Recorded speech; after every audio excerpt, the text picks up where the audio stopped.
साम्राज्य सामान्यांचा असामान्य आवाज. श्री रामकृष्ण सेवा संघाच्या वतीने प्रतिवार्षिक होणाऱ्या या प्रवचनमालेच्या यावर्षीच्या द्वितीय सत्राला आपण आरंभ करतो आहोत. रामकृष्ण सेवा संघाचे सर्व पदाधिकारी आणि आपण सुज्ञ चाणाक्ष श्रोते आपल्या सर्वांच्या चरणी नतमस्तक होतो.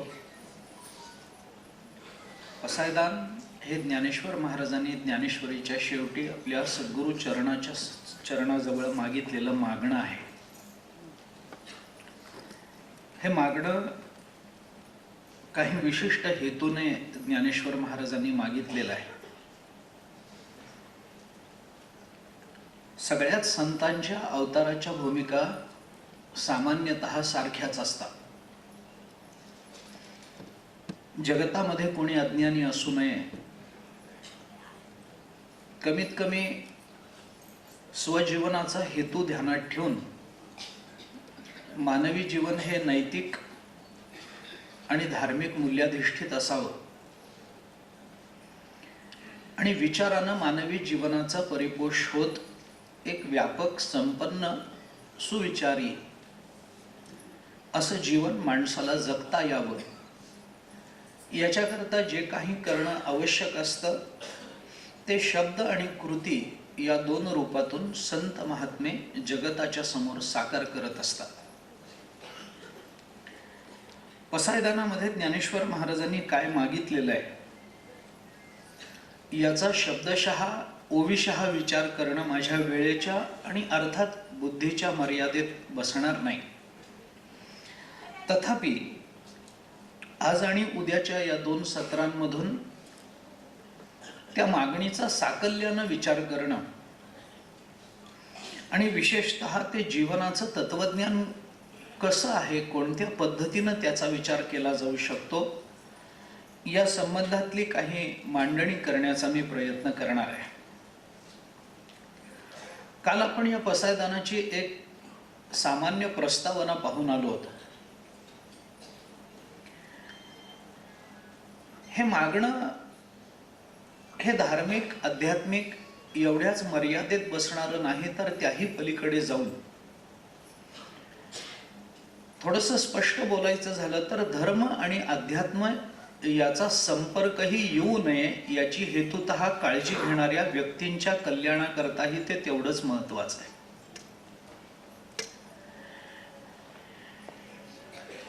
या पसायदानामध्ये ज्ञानेश्वर महाराजांनी मानवी जीवनाचं कल्याण मागितलं, ही गोष्ट खरी आहे. प्रश्न असा निर्माण होतो की हे मागणं ज्ञानेश्वर महाराजांनी आपल्याकरता मागावं इतकीही बुद्धी आपल्याला असू नये काय? त्याचं उत्तर काल जाताना आपण असं बोललो होतो की आपण जेव्हा आपल्या कल्याणाच्या कल्पना करत असतो आणि आपल्या स्वजीवनाच्या कल्याणाचे जे विचार आपल्याला परिपक्व झाल्यासारखे वाटत असतात ते अर्थातच आपल्या जीवनामध्ये येणाऱ्या अनुभवाच्या विषयावरून. मानवी जीवनामध्ये कोणते अनुभव येतात, त्या अनुभवाचा विषय काय असतो याच्यावरून माणसाच्या जीवनाची एक उंची ठरत असते. आहार निद्रा भयमैथुनंच सामान्यमेतत् पशुभिर नराणाम असं जे भर्तृहरी सामान्यत्वानं सर्व प्राणीमात्रांच्या बाबतीत बोलतात आणि त्याच्यामध्ये एक मानवी जीवनाचा विशेष म्हणून काही सांगतात. मग ते ज्ञान असेल, तो धर्म असेल, तो काय आपण पाठभेदानी काय मानायचं ते मानू. ज्ञानाचा विचार विशेषत्वानं केला गेला. ज्ञानेन हि ना पशुभिः समानः असं मानवी जीवनाचं वैलक्षण्य भर्तृहरी जेव्हा सांगतात त्यावेळेला आपल्या जीवनामध्ये येणारे जे अनुभव, मी थोडंसं स्पष्ट बोलतो, प्रापंचिक स्तरावरचे असतात आणि त्या अनुभवानं जेव्हा आपण संपन्न होत जातो तेव्हा ती वैचारिक संपन्नता ही केवळ आपल्या पारंपरिक, आपल्या प्रापंचिक प्रगतीच्या भोवतीच फिरत राहते. तो विचार त्या कक्षेला ओलांडून बाहेर जाऊ शकत नाही. ज्ञानेश्वर महाराजांनी, तुकाराम महाराजांनी आदी संत महात्म्यांनी मानवी जीवन जेवढं बारकाईनं बघितलेलं असतं आणि मानवी जीवनाच्या कल्याणाच्या त्यांच्या विचाराच्या कक्षा जेवढ्या रुंदावलेल्या असतात, तेवढ्या अर्थातच तुमच्या माझ्या एका मर्यादित जीवन जगणाऱ्या जीवाच्या कक्षा तेवढ्या रुंदावलेल्या नसतात. आपण एका मर्यादेत आपल्या जीवनाचा विचार करू, आपल्या कल्याणाचा विचार करू, पण आपल्यापेक्षा जे मोठे असतात त्यांच्या बुद्धीनं जेव्हा आपण आपल्याकडे पाहायला लागू, त्यावेळेला आपल्याला कळतं की आपलं आपल्याकडे पाहणं हे किती संकुचित आहे, हे किती दोषजन्य आहे. याला केवळ आणि केवळ स्वार्थाचेच कंगोरे कसे आहेत हे आपलंच आपल्याला कळत जातं. त्यामुळे आपल्यापेक्षा मोठ्या व्यक्तींच्या, आपल्यापेक्षा व्यापक विचारांच्या व्यक्तींच्या डोळ्याने आपण आपलं जीवन बघावं, हा एक शहाणपणा आहे. मी थोडंसं ते सहज व्हावं याच्याकरता म्हणून दृष्टांत सांगतो. आपल्याकडे भारत देशामध्ये, महाराष्ट्रामध्ये विशेषतः आपण हे पाहतो की बदलणाऱ्या ऋतुमानाप्रमाणे आपल्याकडे फळं येतात, फळांचे हंगाम असतात. दुर्दैवाने का सुदैवाने माहिती नाही, पण आता सगळीच फळं सगळ्याच काळामध्ये मिळायला लागली आहेत. पण हे दुर्दैव आहे का सुदैव आहे नाही सांगता येणार. आंबा उन्हाळ्यात आला तरच तो चांगला, इतर वेळी येतो, पण उन्हाळ्यातली जी त्याची मजा आहे ती इतर वेळेला नसते. पण असे नका, बोराचा एक हंगाम असतो, जांभळाचा असतो, आंब्याचा असतो, पेरूचा असतो, आपल्याकडे अशा पद्धती आहेत.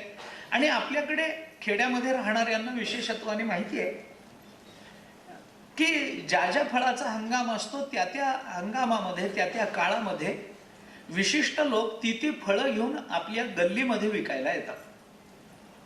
ती मंडळी ठरलेली असतात, फक्त फळं बदलतात. बोराच्या दिवसामध्ये बोरं घेऊन, जांभळांच्या दिवसामध्ये जांभळं विकायला म्हणून ती मंडळी येतात, त्यांची घरं ठरलेली असतात. अशीच एक स्त्री बोरं विकण्याकरता म्हणून एका घरामध्ये गेली. घर नेहमीचं परिचयाचं. त्या घरामध्ये गेल्यानंतर तिने, घरातली स्त्री परिचित होती, ती गेली, ओसरीवर तिने आपलं ते बोराचं टोपलं ठेवलं. त्या घरातल्या स्त्रीने सुद्धा विचारलं, काय ग, कसं काय, बऱ्याच दिवसांनी आलीस? तिने सांगितलं, काही नाही, खूप दिवस झाले, खरं आहे मला जमलं नाही, पण गोड बोरं आली आहेत, छान आहेत, म्हणून तुमच्याकरता घेऊन आले, बघा. असं म्हणून तिने ते टोपलीवरचं तिचं ते जे काय आवरण होतं, वस्त्र झाकलेलं होतं, ते काढलं. मग इकडच्या तिकडच्या गप्पा सुरू झाल्या. बोरं विकायला आली, बोरं विकून जाणार, असं सहसा दोन परिचित बायकांमध्ये होत नाही, अर्थात अपरिचितांमध्ये होत नाही. गप्पा इकडच्या तिकडच्या. मग झालं का तुझ्या मुलीचं लग्न, जावई बरे आहेत का, कुठल्या गावाला दिलं, आमचं काय, नवऱ्याची तब्येत बरी आहे का, तू जातो का कामावर, मुलाचं शिक्षण काय, आता 100 गोष्टी असतात. त्या दोघींचा हा संवाद चालू असताना त्याच घरामध्ये त्या घरातल्या स्त्रीचा एक लहान मुलगा खेळत खेळत तिथे आला. आल्याबरोबर त्या बोरं विकणाऱ्या बाईने त्या घरातल्या बाईकडे बघून, अरे राजू केवढा मोठा झाला, मी त्याला खूप लहान बघितलं होतं, मध्ये माझं येणंच नाही झालं ना, म्हणून मला कळलं नाही, अरे किती मोठा झाला. मग तिने त्याला बोललं, बाळा इकडे ये, बघ मी तुझी मावशी आहे, हे बघ मी तुझ्या करता काय गंमत आणली. बोराचं टोपलं तिने पुढं केलं, हे बघ तुझ्या करता बोरं आणली आहे, घे. मुलगा जवळ आला, त्याने बोरं बघितली, घे ना, घे, तुला हवी तेवढी घे. तो म्हणाला, मला नको. अरे घे, लाजू नको, मी काही याचे पैसे नाही घेणार आहे तुझ्या आईकडून, घे, माझ्याकडून तुला हवी तेवढी बोरं घे. मुलगा म्हणाला, मला नको, मी नाही घेणार. का, तुला आवडत नाही? आवडतात. तुला नको आहेत का? मग घरात आहेत? नाही नाही मला हवी आहे. अरे मग घे ना. नाही मी नाही हात घालणार तुमच्या टोपल्यामध्ये, तुम्हाला हवं तर तुम्ही द्या. हे ऐकल्यानंतर त्या बाईलाही कौतुक वाटलं. काय संस्कार आहेत. आईलाही कौतुक वाटलं. मी याला हे शिकवलं नाही तरीही हा असं बोलतो. आईने पण, अरे आईला वाटलं लाजत असेल. आईने, अरे घे बाळा, आपलीच मावशी आहे, घे, ती काही म्हणणार नाही, मी पण काही म्हणणार नाही, घे. तो म्हणाला, नाही आई मला नकोय, मावशीला हवं तर मावशीने देऊ दे, मी घेईन, पण मी नाही हात गाडी. ती म्हणाली, बरं ठीक आहे मी देते, ये. तिने एक मुठभर बोरं त्याच्या हातामध्ये ठेवली. काय झालं, पैसे घेतले, उरलेल्या बाकीचा व्यवहार झाला, ती गेली निघून. आईला कौतुक होतं. आई म्हणाली, किती बाळ शहाण आहे माझं, असं घे म्हटल्यानंतर घेत नाही. तिने दिली तेव्हाच यानं बोरं घेतली. किती गुणवान आहे, किती गुणाचं लेकरू, किती छान संस्कार आहेत. आईने मुलाला जवळ घेतलं, त्याच्या डोक्यावरून हात फिरवला. बाळा किती शहाणा आहेस रे, तिने बोरं घे म्हणत असताना तू नाही घेतलीस, तिने दिली तेव्हा घेतलीस, कुठे शिकलास, का नको होती का, बोरं हवी होती, मग तू तुझ्या हाताने का नाही घेतलीस. मुलगा शहाणा, तो म्हणाला, मी माझ्या हाताने घेणारच नव्हतो. म्हणे का? त्याने सांगितलं, मी माझ्या हाताने घेतली असती तर माझ्या छोट्याशा हातामध्ये दोनच आली असती. तिने तिच्या हाताने दिल्यामुळे माझे शर्टाचे चड्डीचे खिसे भरले, पुन्हा ओंजळे भरून घेतली. त्यामुळं आपल्यापेक्षा मोठ्या व्यक्तींच्या दृष्टीने जेव्हा आपण स्वीकारतो तेव्हा आपल्या कल्पनेपेक्षा ते कित्येक पटीनं जास्त असते. आम्ही आमच्या कल्याणाच्या कल्पना जेव्हा आमच्याच दृष्टीने बघायला लागतो तेव्हा हातामध्ये दोनच बोरं येतील. आम्ही ज्ञानोबरायांच्या दृष्टीने आमच्या जीवनाच्या कल्याणाच्या कल्पना ज्या वेळेला पसायदानामध्ये पाहतो तेव्हा आमच्या जन्म जन्मांतराचे दोष निवृत्त झाल्यासारखं आम्हाला वाटत राहतं. तेव्हा आमचे हातही भरतात, मुठी भरतात, खिसेही भरतात. कारण आमचे हात लहान मुलासारखे, त्याच्यामध्ये फार कमी बसतं. तुकोबारायांच्या हातात जास्त बसतं, जनाबाईंच्या हातात खूप जास्त बसतं. कारण त्यांनी जे जीवन बघितलेलं आहे आणि त्यांनी जीवनाचा शोध घेत असताना या जीवनातल्या चांगल्या वाईट गोष्टींचं जे मूल्यमापन केलेलं आहे, त्या मूल्यमापनामध्ये चांगलं आणि वाईट हे दोन्हीही त्यांना यथार्थतेनं कळालेलं आहे. आम्ही आमच्या जीवनामध्ये वाईट मानायलाच तयार नाही आहोत काही. त्यामुळे खळांची व्यंकटी सांडो हे वाचल्यानंतर प्रत्येकाला असं वाटतं की हे दुसऱ्यांकरता सांगितलेलं आहे. त्या खळांमध्ये आपणही एक आहोत, कारण खलत्व दुसऱ्याच्या ठिकाणीच फक्त बघणं हेही एक खलत्वाचं लक्षणच आहे ना. दोष नेहमी दुसऱ्याचे असतात असं मानणं हे सुद्धा एका अर्थाने खलत्वच आहे. हाही एका अर्थाने दुष्टपणाच आहे, तामस बुद्धीच आहे. स्वतःकडे दोष घेणं हे शक्यतो कुणाला नको असतं आणि श्रेय दुसऱ्याला देणं हेही शक्यतो कुणाला नको असतं. आम्ही दोष घ्यायला तयार नाही आहोत आणि श्रेय द्यायला तयार नाही आहोत. आम्हाला श्रेय हवं आहे आणि दोष द्यायचे. पसायदान नेमकं उलट बोलतं. म्हणून मी म्हटलं की संतांनी आपल्या गुणदोषांचं जे मूल्य, बरं नुसतं गुणदोषांचं मूल्यमापन करून हे जीवाचे दोष आहेत आणि हे जीवाचे गुण आहेत असं मानून जर किंवा मांडून जर संत महात्मे शांत बसले असते तरी मला त्याचं महत्व वाटलं नसतं, आपल्यालाही कुणाला वाटलं नसतं.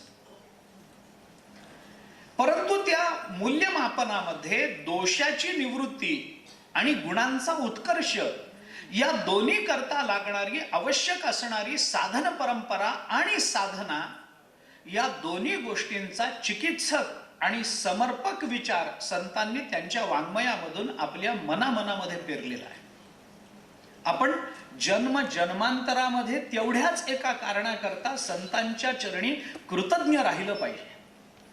इतकं संतांनी आमचा विचार करून इतका आम्हाला त्यामध्ये काही महत्वाचं देणं दिलेलं आहे. म्हणून एकूण पसायदानाची मागणी, पसायदानामधली मागणी विचारात घेत असताना हा विचार आपण सर्वप्रथम केला पाहिजे की ज्ञानेश्वर महाराजांनी या पसायदानामध्ये मानवी उत्कर्षाची साधन परंपरा मागितलेली आहे. कोणीही कर्तृत्ववान आणि विचारी मनुष्य कधीही स्वतःला आयतं काहीतरी मागत नसतो.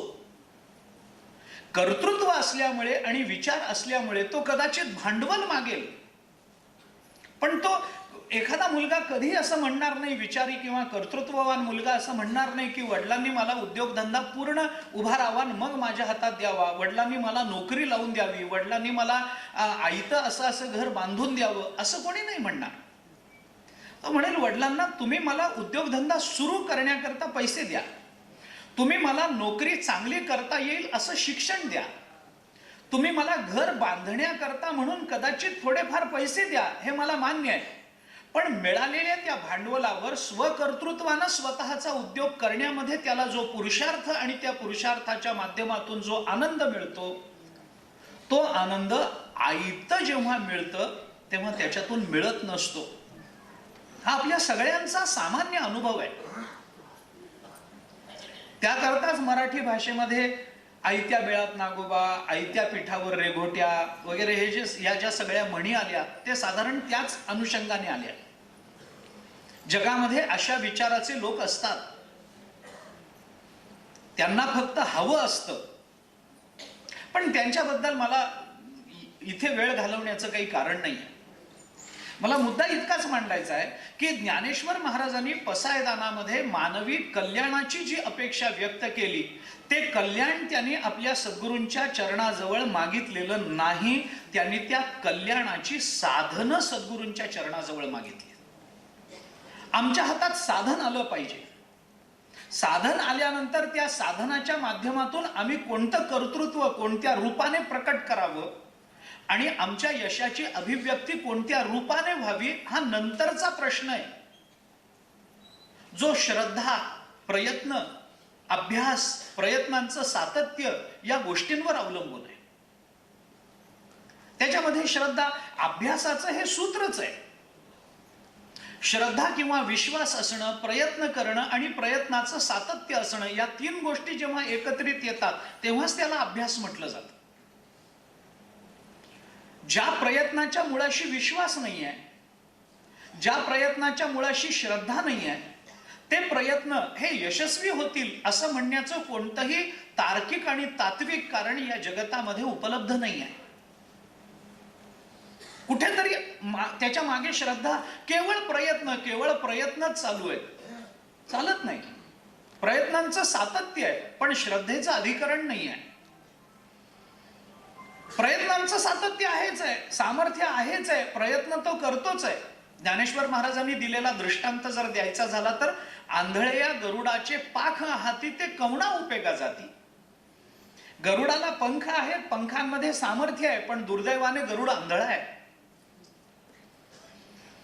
आकाशामध्ये विहार करण्याचं सामर्थ्य आहे, गोष्ट खरी आहे, पण अंधत्व आहे.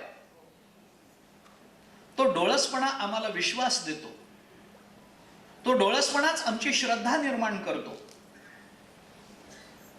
त्यामुळे या सगळ्या गोष्टी साधन परंपरा हातात आल्यानंतरच्या आहेत, पण शेवटी एक वैचारिक दिशा लागते.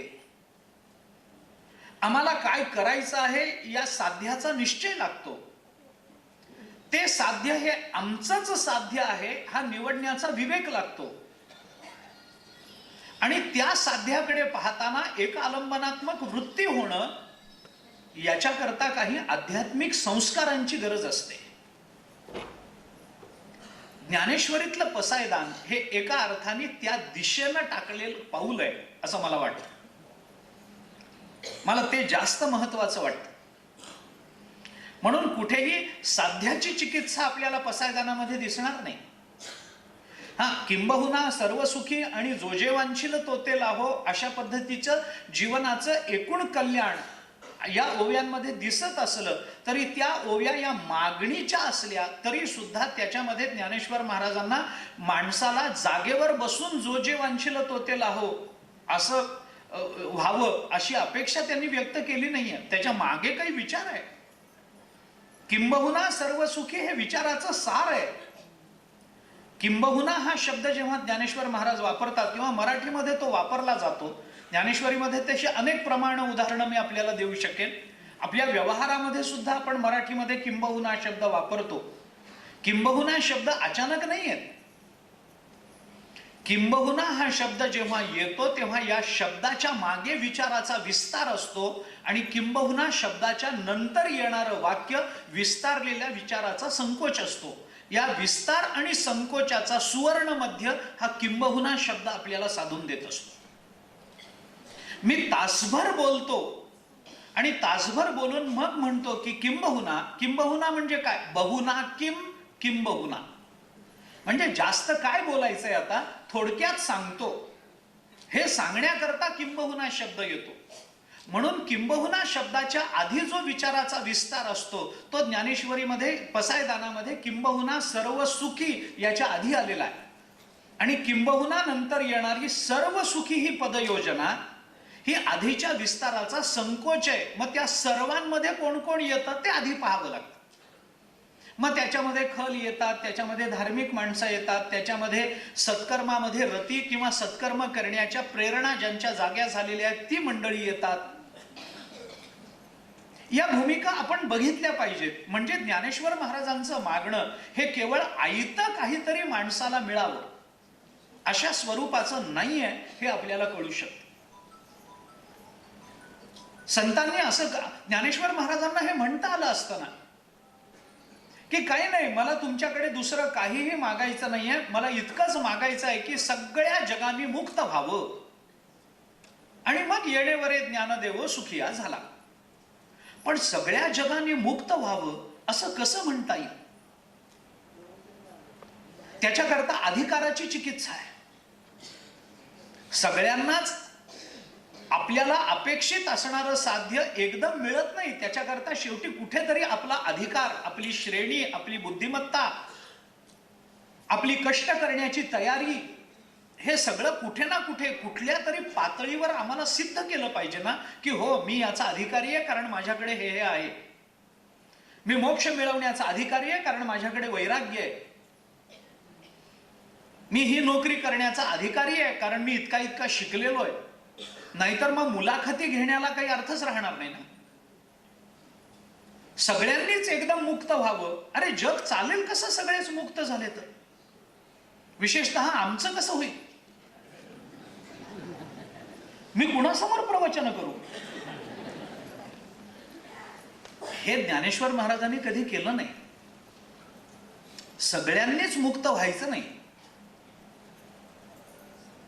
जुन्या मराठीमध्ये, मराठवाड्यामध्ये एक म्हण आहे, फार क्वचित वापरली जाते. म्हणी सुद्धा हळूहळू काळाच्या पोटामध्ये लुप्त व्हायला लागल्या जुन्या मराठीमध्ये, पण मराठवाड्यामध्ये विशेषत्वाने ती वापरली जाते. मै भी राणी तू भी राणी, पाय धुवायला कोण देईल पाणी? अरे सगळ्याच राण्या झाल्यानंतर पायावर पाणी टाकायला कोणी दासी हवी का नको? सगळेच मंत्री झाले तर हार घालायला कार्यकर्ता नको का?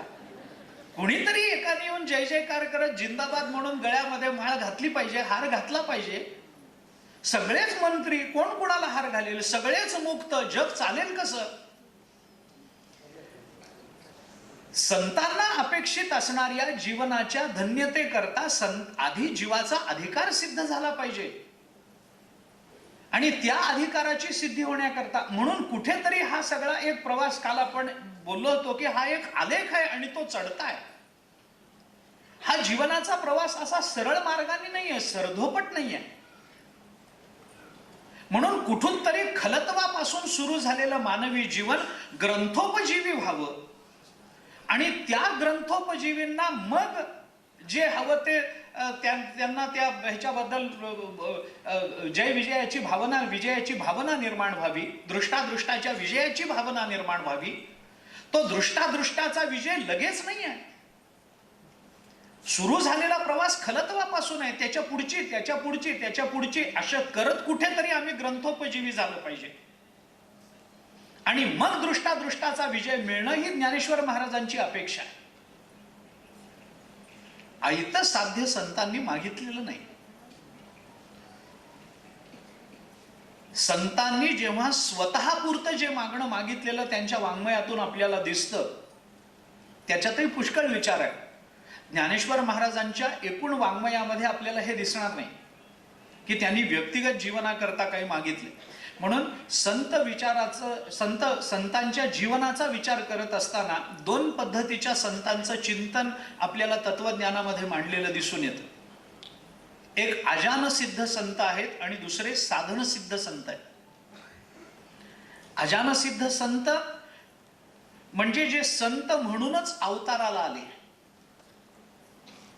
आणि साधनसिद्ध संत म्हणजे जे अवताराला येताना सामान्य मनुष्य म्हणून आले, पण आपल्या जीवनामधल्या साधनांनी त्यांनी संतत्व प्राप्त करून घेतलंय की जगाच्या कल्याणाकरता नंतर त्यांनी आपल्या वाङ्मयामधून आपण कोणती साधनं केली आणि त्या साधनांचे परिणाम आपल्या जीवनावर काय झाले याचा उद्घोष आपल्या वाङ्मयामधून केला.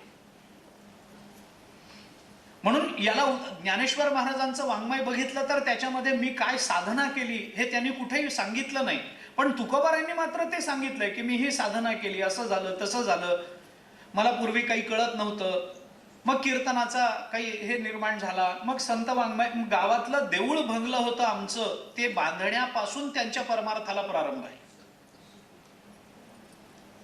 मग कसं मी पाठांतर केलं, कशी कीर्तनं केली, मग त्याच्याकरता काय साधना केली, डोंगरावर कसा जाऊन बसलो, माझ्या मनामध्ये काय विचार आले, त्या विकल्पांना मला कशी उत्तरं मिळत गेली, याच्यातून स्वजीवनाचा जो आध्यात्मिक प्रवास तुकोबारांनी आपल्या समोर मांडला तो साधनसिद्ध परंपरेचं वैशिष्ट्य सांगणार आहे. याचा अर्थ असा नाही आहे की तुकोबाराय जन्माला येतानाच ते सामान्य माणूस म्हणून जन्माला आले असं मला म्हणायचं नाही आहे.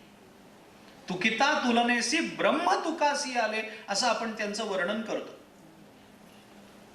पण अजानसिद्ध जरी असले तरी जगताला साधनसिद्धता कळाली पाहिजे ना. जगद्गुरु शंकराचार्यांनी गीता भाष्याच्या दुसऱ्या अध्यायात अशोचानंद व शोचस्वम या श्लोकापासून तशा अर्थाने गीता भाष्याला प्रारंभ झालाय आचार्यांच्या. त्याचा उपोद्घात करताना या श्लोकाची प्रस्तावना करत असताना आचार्यांनी एक फार चांगला विचार आपल्या समोर मांडला. त्याने असं म्हटलंय की एखादा सिद्ध पुरुष, एखादा महात्मा आपल्या जीवनामध्ये जे काही साध्य प्राप्त करून घेत असतो ते साध्य तो लोकांच्या समोर मांडतो. काही मांडतो, असं असं मला हा आनंद मिळाला, अमुक तमुक जे काही आहे ते.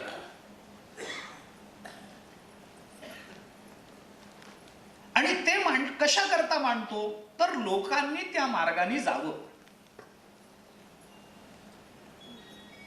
आपल्याला आलेले अनुभव तो सांगतो, त्या अनुभवावरून त्या सगळ्या प्रकारावरून आपल्याला तो सिद्ध आहे हे कळतं. आचार्यांनी वाक्य चांगलं वापरलंय. थोडस मी संकोच करून सांगतो त्याचा. आचार्यांनी असं म्हटलंय, सिद्धस्य लक्षणानि साधकस्य साधनानि भवन्ति. सिद्धाची जी लक्षणं असतात ती साधकाची साधनं असतात. विस्तार करत नाही, पण या संबंधामध्ये थोडस सोपं करण्याचा प्रयत्न इतकाच करतो की संतांचा जो भूतकाल असतो तो साधकाचा वर्तमान असला पाहिजे आणि संतांचा जो वर्तमान असतो ते साधकाचं भविष्य असलं पाहिजे. एवढाच त्याच्यातला हेतू आहे आणि आशय.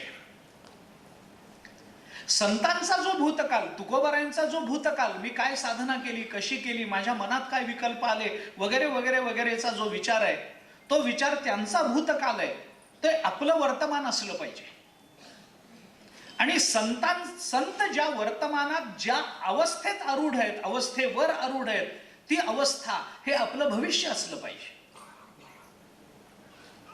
मग त्यांनी जे मांडलेलं आहे ते आपल्याकरताच आहे. सेवितो हा रस वाटितो आणि का, घ्यारे होऊ नका रानभरी, विटेवरी ज्याची पाऊले समान, तोची एकदान शूरदाता. हे तुकोबारायांनी म्हटलंय त्याच्यामध्ये, मी आधी सेवन करतो आणि ते जगाला देतो, तुम्ही ते घेण्यात लाजू नका बाबा. सेवितो हा रस वाटितो आणि का, घ्यारे रानभरी होऊ नका. त्या संबंधात अधिक बोलत नाही, पण मला बोलायचं आहे असे की तुकोबारायांची ही साधनसिद्ध अवस्था, म्हणून अजानसिद्धता आणि साधनसिद्धता हे दोन प्रकार. जेव्हा संत स्वजीवनाकरता मागताना त्यांच्या वाङ्मयामध्ये स्वजीवनाकरता मागताना दिसतात, तेव्हा सुद्धा त्यांचं मागणं हे आयतं माझ्या पदरात टाका अशा पद्धतीचं कुठेही दिसत नाही. आयतं मागून माणसाला समाधान मिळत नाही. उलट जेव्हा त्याच्या पदरामध्ये आयतं काही पडतं तेव्हा त्याच्या जीवनामध्ये दोन दोष निर्माण होतात. मागे याच प्रवचनमालेमध्ये मी एकदा हे बोलल्याचं मला स्मरतं. माझा तुमच्या स्मरणशक्तीवर माझ्यापेक्षा जास्त विश्वास आहे.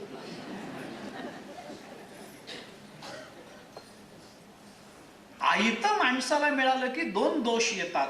पहिला दोष निर्माण होतो तो आळशी होतो, आणि दुसरा दोष निर्माण होतो जे त्याला मिळतं ते आयतं मिळालं की त्याला त्याची किंमत राहत नाही.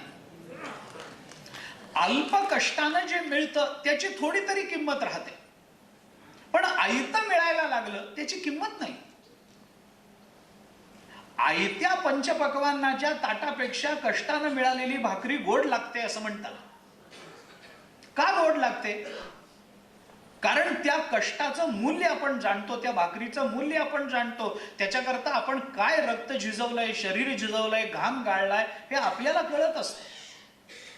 कारण माणसाचा स्वभाव असा गमतीचा आहे की तो जेव्हा साध्य प्राप्ती करून घेतो त्यावेळेला दुर्दैवाने म्हणा किंवा सुदैवाने म्हणा आपल्याला साधन रूपात झालेल्या कष्टाचं त्याला विस्मरण होत नाही. अर्थात मी हे प्रपंचाच्या अर्थाने बोलतो, लौकिक अर्थाने बोलतो. त्याची गंमत वाटते त्याला, काय कष्ट केले ना आपण म्हणून आज हे मिळत आहे. तो कष्टाला विसरत नाहीये, आणि त्या कष्टाचं स्मरण त्याला प्राप्त झालेल्या साध्याचं एक विशेष महत्व प्रदर्शित करत राहतं. त्या साध्याची एक विशेष गोडी त्या स्मरणाने त्याला जाणवत राहते. म्हणून ज्ञानेश्वर महाराज कुठेही या पसायदानामध्ये माणसाला काहीतरी आयतं मिळावं असं म्हणत नाही. जे मागितलंय ती साधनं आहेत.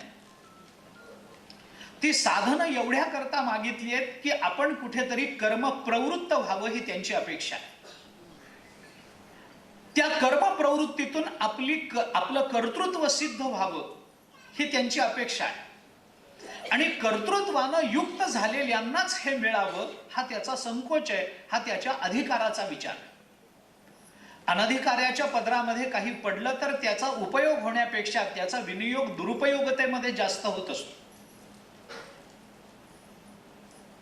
त्याचा दुरुपयोग अनधिकाऱ्याच्या हातामध्ये. म्हणून आपल्या मराठीत म्हण आहे ना, माकडाच्या हाती मशाल कोलीत असं म्हणतो ना आपण. माकडाच्या हातात कोलीत दिलं काय होईल? काही नाही, सगळं गाव जाळून टाकेल ते. अनधिकाऱ्याच्या हातामध्ये आपण मशाल देतो, हाती देतो. हाती मशाल शब्द आता वापरायची भीती वाटते. कोलीत कोलीत कोलीत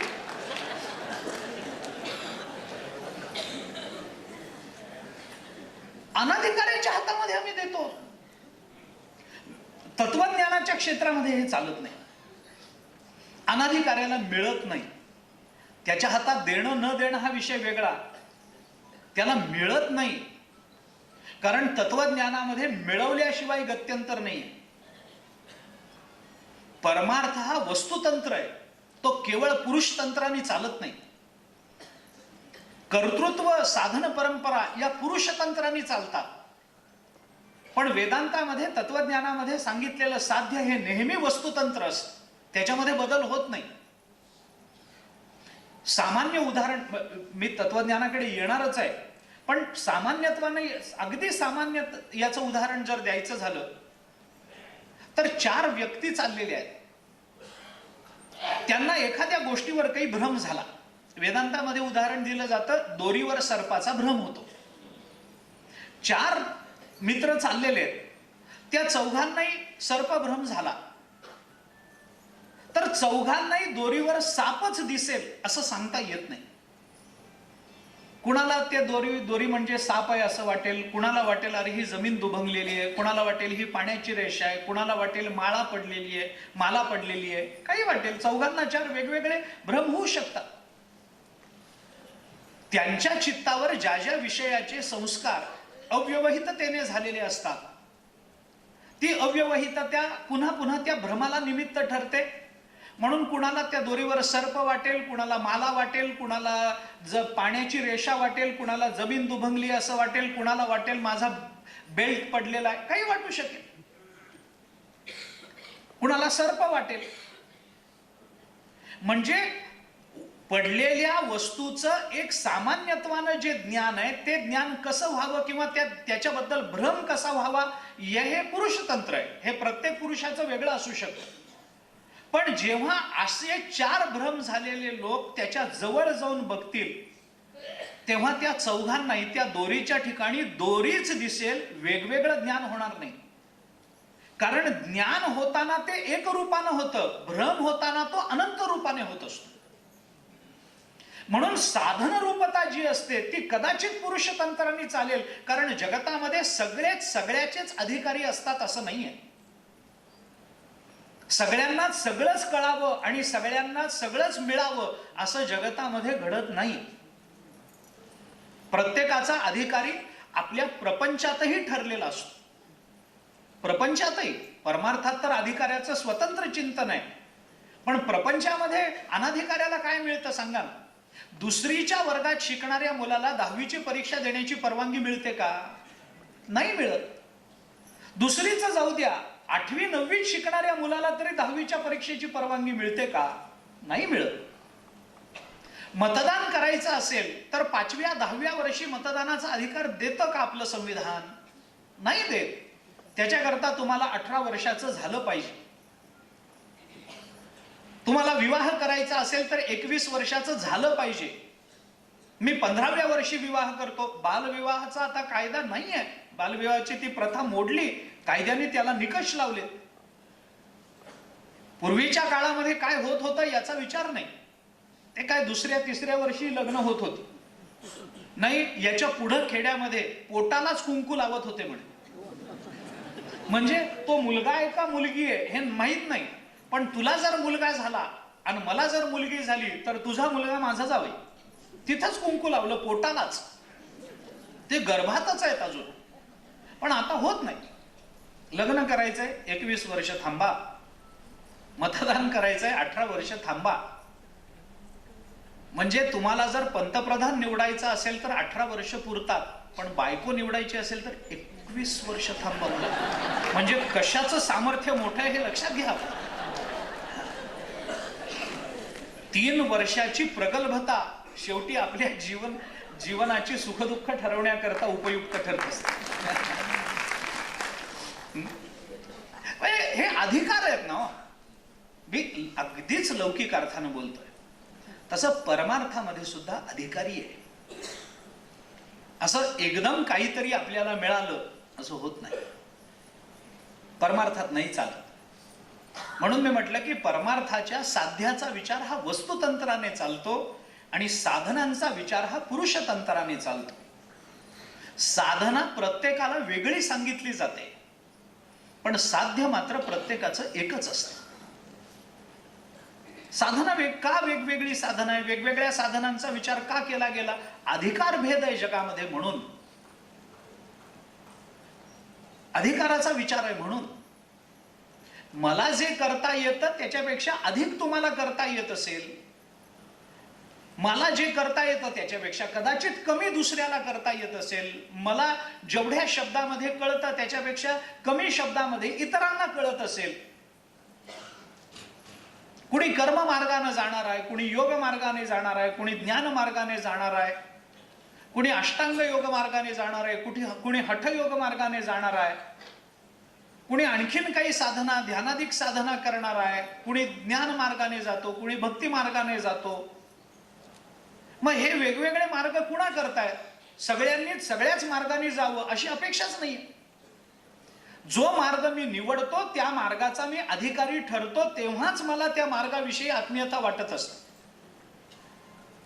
मी जर त्या मार्गाचा अनधिकारी असेल तर मला त्या मार्गामध्ये काही श्रेयस्कर वाटणार नाही, स्वारस्य निर्माण होणार नाही.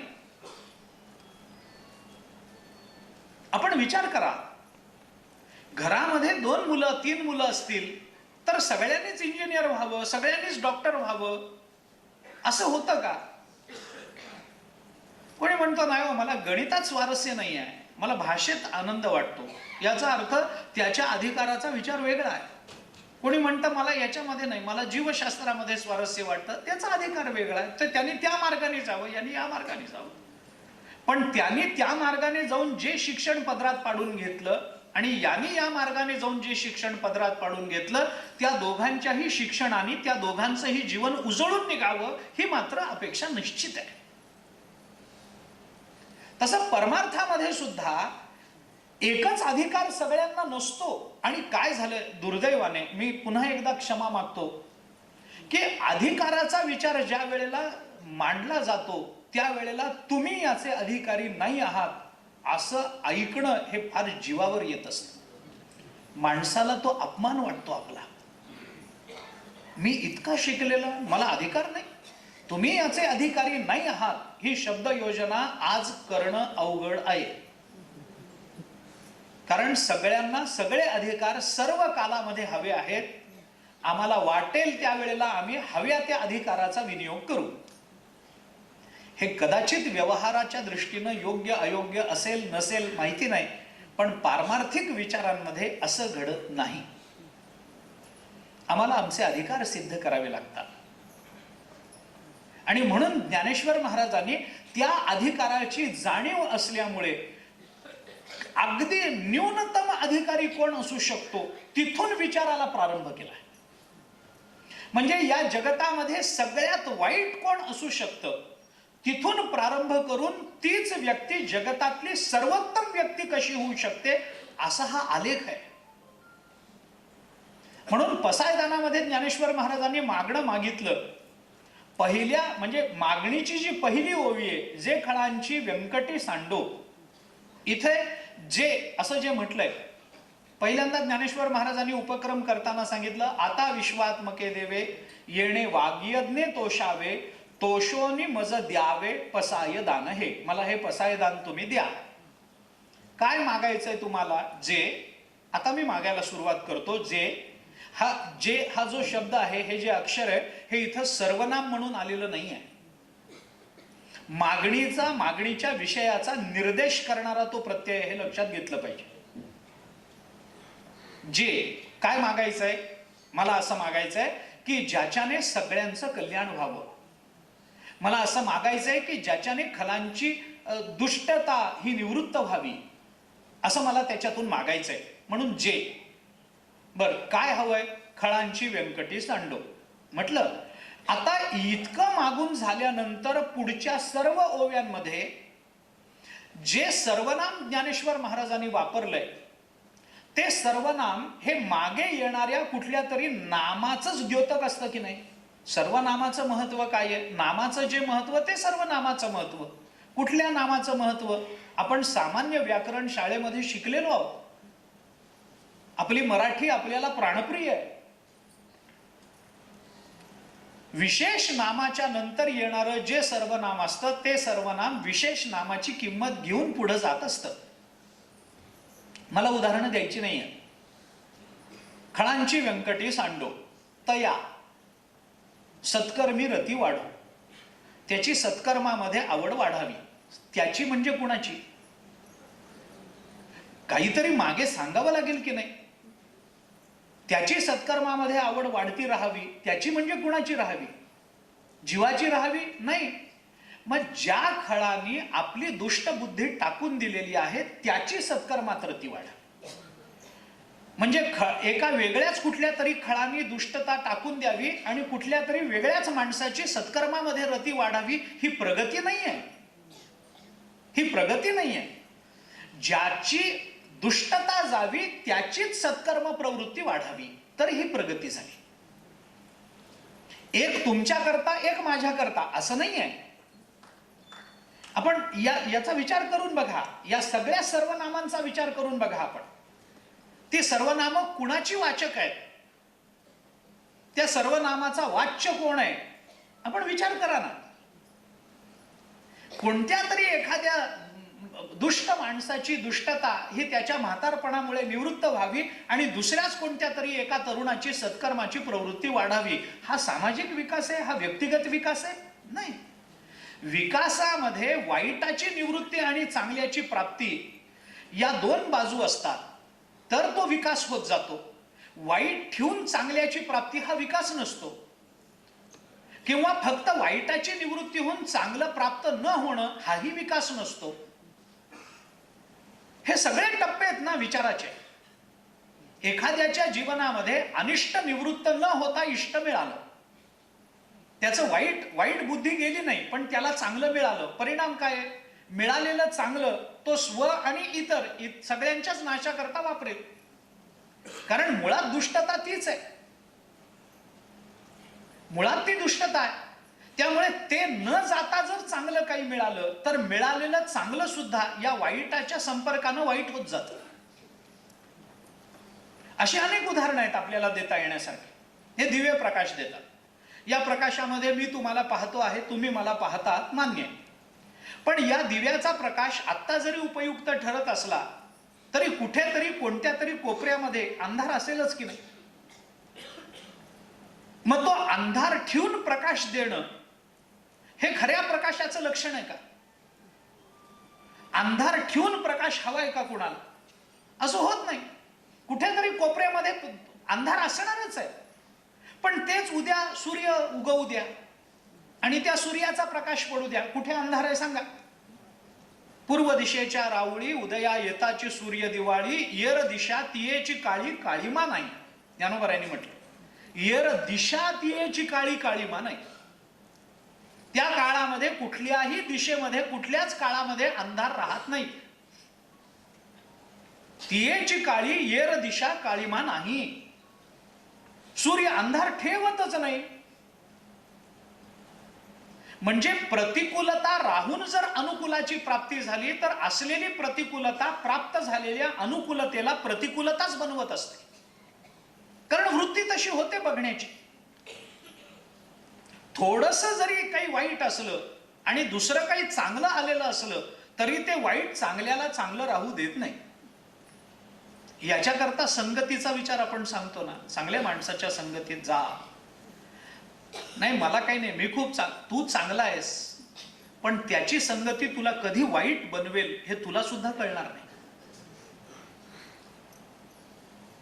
विचार करा, घागरभर दुधाला विरजण लावायला कधीही घागरभर दही लागत नाही.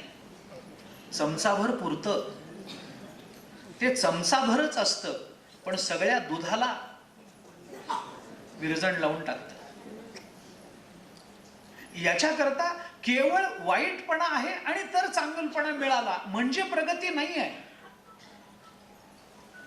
बरं, वाईटपणा गेला आणि चांगलेपणाही मिळाला नाही तर ते उदासीनता होईल, ती प्रगती नाही आहे.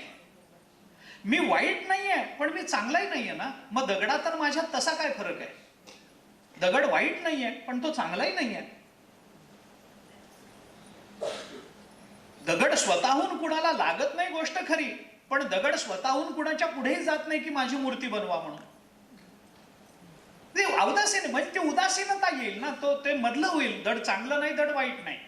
आणि अशी माणसं कधीही स्वतःची प्रगती करू शकत नाही. स्वतःची नाही, इतरांची नाही. केवळ लोकसंख्या वाढीचं निमित्त त्यांच्यामुळे ठरतं, एवढंच आहे, दुसरं काहीच कारण नाही. ते वाईट नाही आहेत गोष्ट खरी, पण चांगले नाही आहेत ना. माझं हे नाही ते नाही, काहीच नाही मध्ये, ही प्रगती नाही आहे, हा विकास नाही आहे.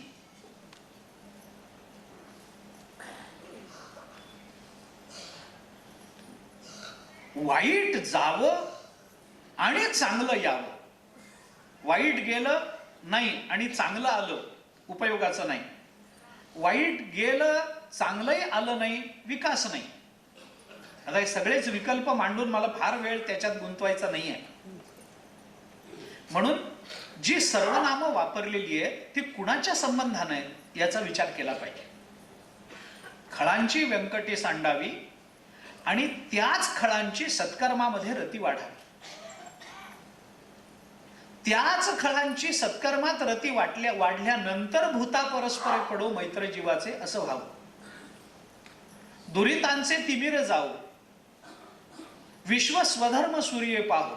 जो कोण जो ज्या खलाची दुष्टबुद्धी गेलेली आहे, ज्या खलाच्या जीवनामध्ये सत्कर्म प्रवृत्ती निर्माण झालेली आहे, त्या सत्कर्म प्रवृत्तीमुळे सत्वशीलता वाढून त्याला सर्वांच्या ठिकाणी मैत्रत्व भावना निर्माण झालेली आहे आणि अशा भूमिका वाढवत जाऊन जो स्वधर्माचा सूर्य पाहतो आहे त्याला जे हवं ते मिळावं, सगळ्यांना मिळावं अशी भूमिका ज्ञानेश्वर महाराजांनी घेतलेली नाही. पसायदान म्हणताना आपण आंधळेपणाने म्हणत जातो, पाठ आहे म्हणून. आता विश्वात्मके सुरू झालं की सुखिया झाला, बस संकुलं. अतिपरिचयात अवज्ञा संतत गमनात अनादरो भवती मलये भिल्ल पुरंधरी चंदन तरुकाष्टम इंधनम कुरुते, असं एक वचन आहे, एक सुभाषित आहे. मलय पर्वतावर राहणारी भिल्लाची स्त्री, भिल्लाची बायको ही सरपण म्हणून चंदनाची लाकडं जाळते. अतिपरिचयात अवज्ञा संतत गमनात अनादरो भवती, त्याचा अनादर होत असतो. कारण अतिपरिचय झाला ना, मग त्याच्या अर्थाकडे कोणी बघत नाही, अनादर होऊन जातो. म्हणा लोके प्रयागवासी कूपे स्नानम समाचरेत, असं एक त्याच्यामध्ये अजून एक उदाहरण दिलं जातं. आता चंदन म्हणजे काय सामान्य गोष्ट आहे का? चंदनाचा तुकडा आपल्याला बघायला मिळत नाही आणि ज्या वेळेला मिळतो त्या वेळेला बघायला आपण असत नाही. ही मोठी विचित्र गोष्ट आहे.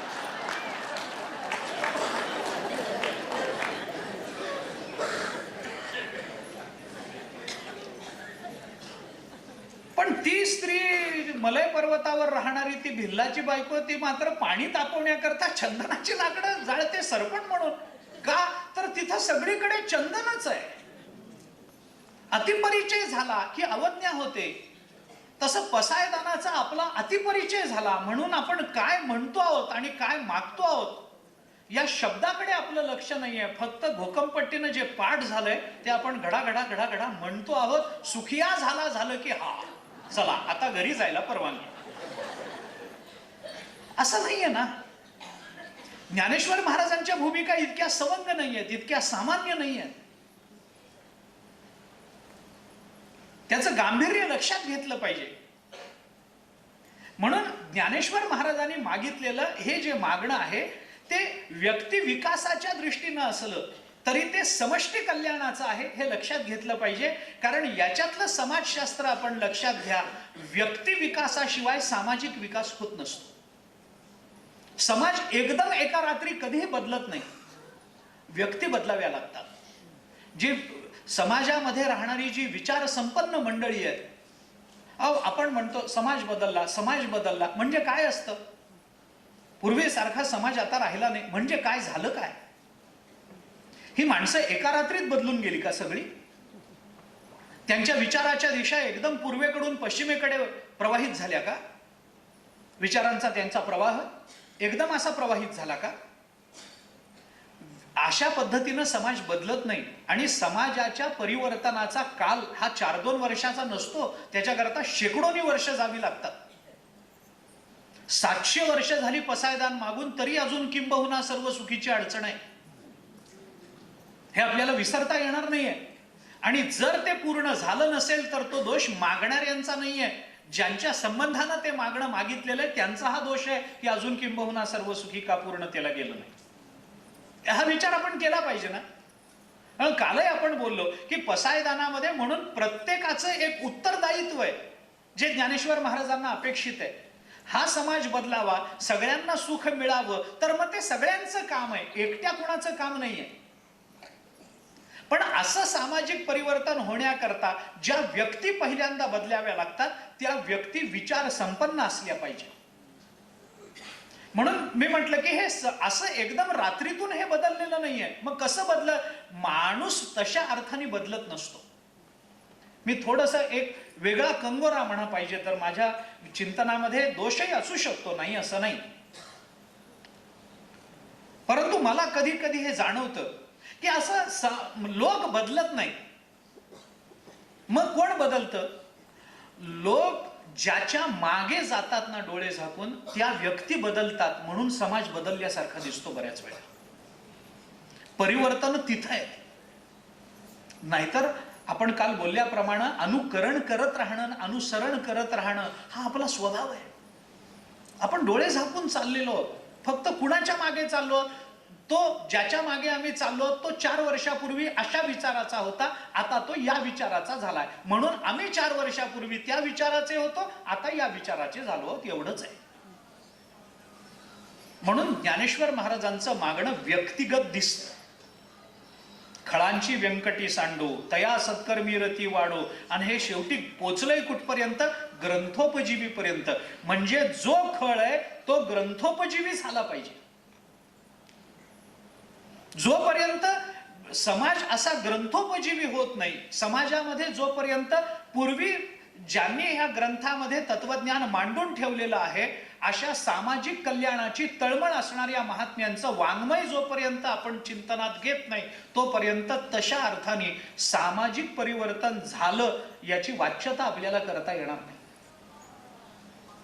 म्हणून सुरुवातीला मी हे बोललो की खळांची व्यंकटे सांडो, हे न मागता जर ज्ञानेश्वर महाराजांनी जो जे वांछिल तो ते लाहो असं मागितलं असतं, तर त्या खळांनी एवढंच मागितलं असतं की जगताचं अकल्याण व्हावं. आणि ज्ञानेश्वर महाराजांनी म्हटल्यामुळे जो जे वांछिल तो ते लाहो, त्यातही जे हवं ते मिळालं असतं, समाजाचं अकल्याण झालं असतं. म्हणून जो जे वांछिल तो ते लाहो हा जो वांछना करणारा जो आहे, इच्छा करणारा जो आहे, त्याचं मानसिक परिवर्तन, बौद्धिक परिवर्तन, वैचारिक परिवर्तन हे सुरुवातीला झालं पाहिजे. आणि सुरुवात होण्याकरता आधी त्याच्या जीवनातल्या अकल्याणाच्या भावना, अकल्याणाचे विचार, दुष्ट बुद्धी, प्रतिकूलता यांचा परित्याग झाला पाहिजे. म्हणून ज्ञानेश्वर महाराजांचं पहिलं मागणं त्यागाचं आहे आणि शेवटचं मागणं स्वीकाराचं आहे. मागणं सुरू कुठून झालं? खळांची व्यंकटी सांडो. सांडो पासून सुरू झालेलं मागणं दृष्टादृष्ट विजये होवावे जी, होवावे इथपर्यंत पोचलं. सांडण्यापासून सुरू झालेली ही प्रक्रिया होवावे इथपर्यंत पोचलेली आहे. मी नुसत्या क्रियापदातून मांडायचं झालं तर, पसायदानाचा विचार नुसत्या क्रियापदातून मांडायचा झाला तर, सर्वनामातून मांडायचा झाला तर एकाच व्यक्तीची दुष्टता जावी आणि त्याच व्यक्तीला दृष्टादृष्टावरचा विजय मिळावा, हे हा आलेख आहे. आणि म्हणून हे जे पसायदान आहे, या पसायदानामध्ये ज्ञानेश्वर महाराजांनी मागितलेली जी साधन परंपरा आहे, त्या साधन परंपरेकडे आपण थोडंसं डोळसपणाने पाहूया. हे ज्ञानेश्वर महाराजांनी मागितलेलं आहे, गोष्ट खरी आहे. पण मी खरं बोलतो, स्पष्ट सांगतो की हे ज्ञानेश्वर महाराजांनी मागितलेलं आहे असं आपल्याला वाटतं, पण हे त्यांनी मागितलेलं नाही आहे. आपण असं मागावं म्हणून त्यांनी मागून दाखवलेलं आहे. हे त्यांनी मागावं आणि आपण लगेच तसं ते म्हणत जावं असं नाही आहे. हे आपण मागावं ही त्यांची अपेक्षा आहे आणि आपल्याला मागायचं कळत नाही म्हणून त्यांनी मागून दाखवलेलं आहे की मागायचं असेल तर असं मागावं. तो पुन्हा एक स्वतंत्र विचार होईल, स्वतंत्र मुद्दा होईल. आता माझ्याकडे ते सगळंच सांगण्याकरता वेळ नाही आहे. तरी ही जी साधन परंपरा ज्ञानोबा अधोरेखित करत जातात, सांगत जातात, मागत जातात, त्या सगळ्या गोष्टी टप्प्याटप्प्याने आपण जर बघत गेलो, म्हणून मी पुन्हा पुन्हा सांगतो, मी त्याला आलेख म्हणतो, त्याचं कारण आहे जेव्हा आपण त्या आलेखाच्या कागदावरती आपण जेव्हा आलेख काढत जातो तेव्हा प्रत्येक चौकोनाचा कुठला तरी एक कोन हा आपल्याला एक विशिष्ट टप्पा दाखवत पुढे नेत असतो. आपण त्या कागदावरती शाळेमध्ये शिकलेलो आहोत आलेख कसा काढायचा असतो, ती एक्स रेषा कशी जाते, वाय रेषा कशी जाते, मग ते कुठले कुठले बिंदू कसे कसे साधायचे असतात, मग त्याच्यावरून तो आलेख चढता मानायचा का उतरता मानायचा, हे आपण शाळेमध्ये शिकलेलो आहोत. आणि मी पुन्हा एकदा सांगतो, मला प्रचंड विश्वास आहे स्मरणशक्तीवर तुमच्या.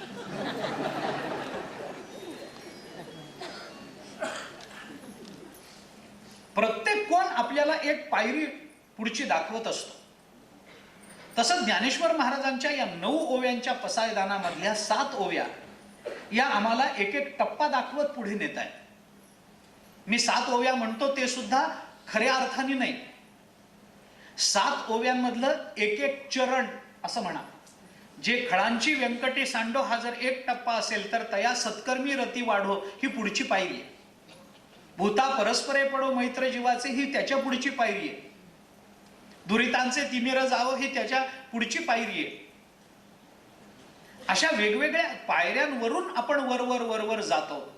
आणि ही साधन परंपरा जी ज्ञानेश्वर महाराजांनी सद्गुरु चरणाजवळ मागितली ते आपल्या जीवनाचं तत्वज्ञान का व्हावं या संबंधातही मी थोडंसं बोलून पुढे जातो.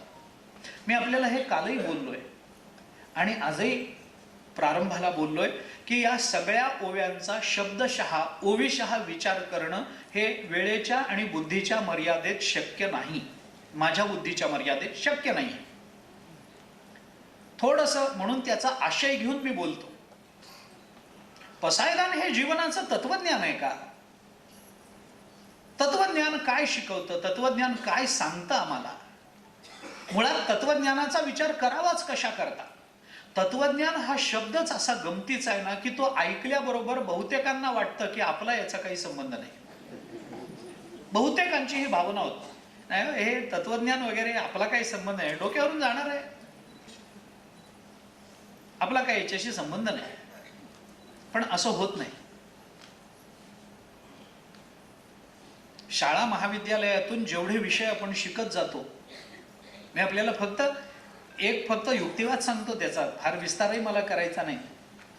पण शाळा महाविद्यालयातून जे विषय आपण शिकतो ना त्या बहुतांश विषयाच्या पाठ्यपुस्तकातला पहिला धडा पहिलं प्रकरण हे त्या विषयाचं तत्वज्ञान सांगणारं असतं.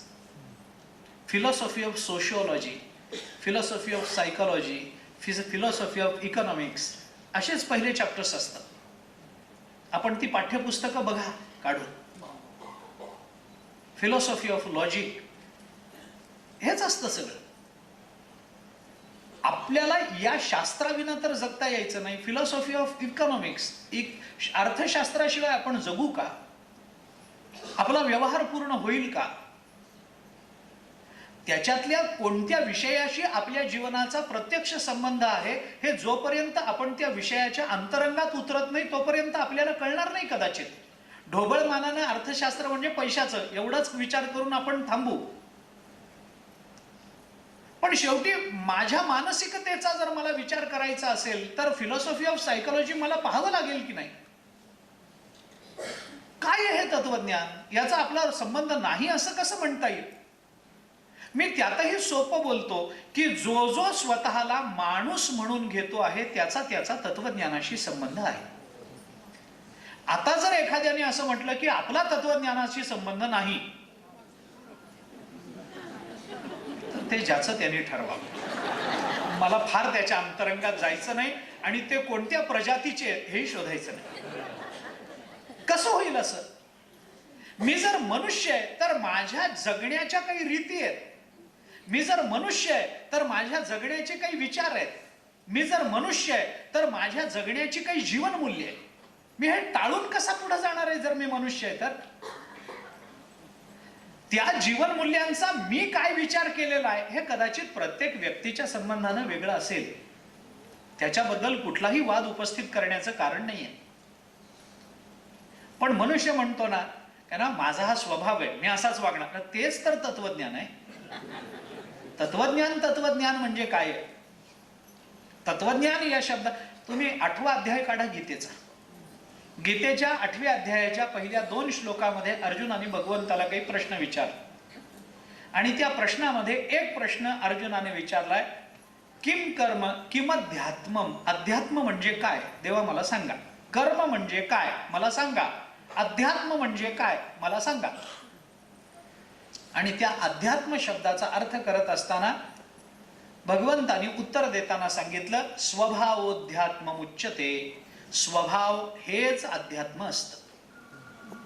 आता इथे स्वभाव शब्दाचा अर्थ स्वस्य भावः असा वेदांताच्या अनुषंगाने केला जातो. तो विचार स्वतंत्र असेल, मला तो मांडायचा नाही आता.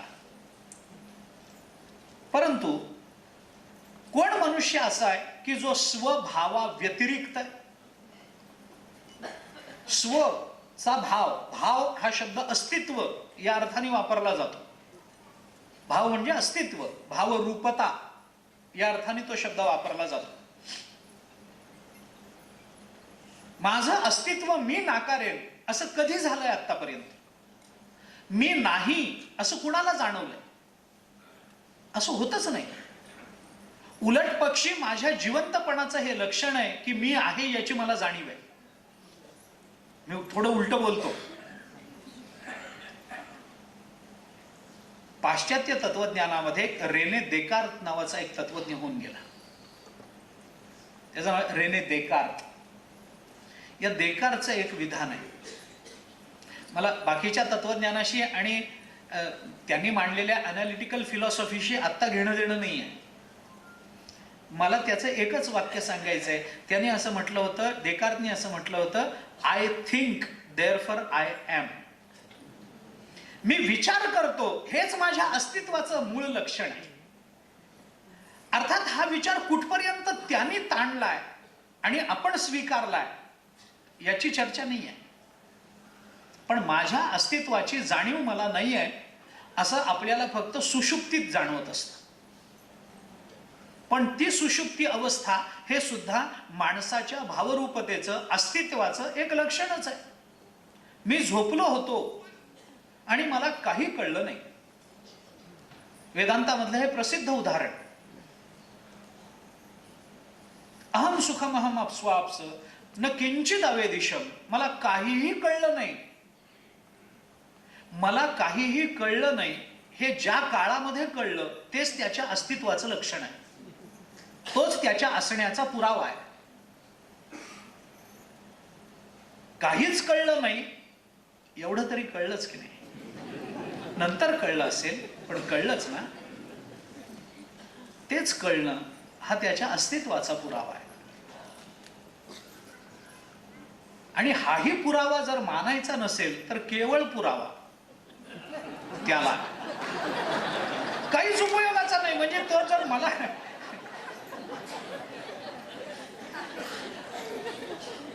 तर मग तो मनुष्य काय जिवंत आहे हे ह्याचं लक्षणच नाहीये ना.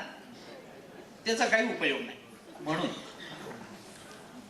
तत्वज्ञान हा जो शब्द आपण अनेक वेळेला वापरतो त्या शब्दाचं ओझं घेऊ नका. त्या शब्दाकडे बघताना काहीतरी बोजड आपण ऐकणार आहोत आणि बोजड काहीतरी वाचणार आहोत या भूमिकेतून त्याच्याकडे बघू नका. उलट तत्वज्ञान या शब्दाकडे जर आपण अशा अर्थाने बघत जाऊ तर तो तत्वज्ञानाचा तर अपमान होईलच, पण तत्वज्ञान या शब्दाचा तो वदतो व्याघात होईल. तत्वज्ञान कशाला म्हणतात मी त्यातही सोपं करून सांगतो. एका वाक्यात सांगू मी तत्वज्ञान कशाला म्हणतात. ज्याच्यानं आपलं जगणं सोपं होतं त्याला तत्वज्ञान असं म्हणतात. अगदी सोपी व्याख्या. अरे आपल्या जगण्याला सहज करणारं जे असतं तेच आपलं तत्वज्ञान असतं. आपलं जगणं सहज झालं पाहिजे. ओझं घेऊन जगणं हे समाधानाचं जगणं नाही आहे. सहज, सरळ, सुंदर असं जगता आलं पाहिजे. कायम कशाचं तरी ओझं, डोक्यावर काहीतरी ताण, कपाळावरच्या आठ्या बांधताना सुद्धा तशाच असतात. काय जगला असेल ना मनुष्य, काय जीवन जगला असेल. कपाळाची आठी तशीच आणि तसंच बांधून नेतात बिचारे. हे जगणं आहे का? हे जगणं आहे का?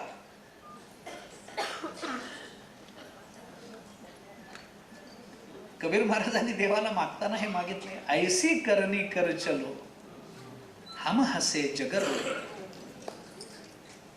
आम्ही हसत जावं आणि असा महात्मा आपल्या सन्निध होता आणि आता त्याचा वियोग झालाय म्हणून नंतर मागे राहणाऱ्या लोकांना वाईट वाटावं. जगणं आहे. आमचं जगणं सुलभ असावं, सहज असावं. ताण घेऊन जगण्यात कुठलंही तत्वज्ञान आपल्याला प्रवृत्त करत नसतं. कुठल्याही संतांनी आपल्याला बोजड काहीतरी ऐकवून आपल्याला गंभीर तत्वज्ञानाचा अभ्यास करणारे लोक गांभीर्यानं का राहतात हे मला न सुटलेलं कोड.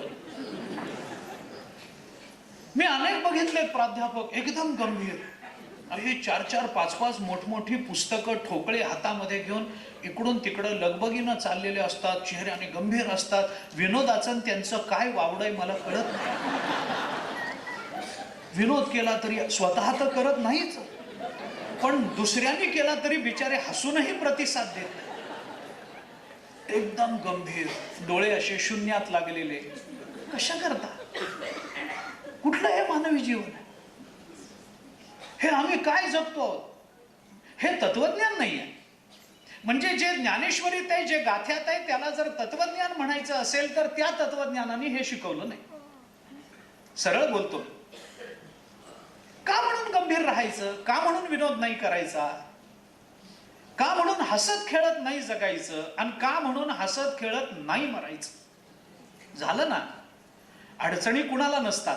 प्रत्येक अडचण ही आपल्या समोर आवासून उभी आहेच आहे. संकट तर प्रत्येकालाच आहे. रामरायाला सुटली नाही. तुमची आमची काय कथा आहे? पण म्हणून तर आलेल्या संकटामध्ये जे हसवतं तेच तर तत्वज्ञान आहे ना.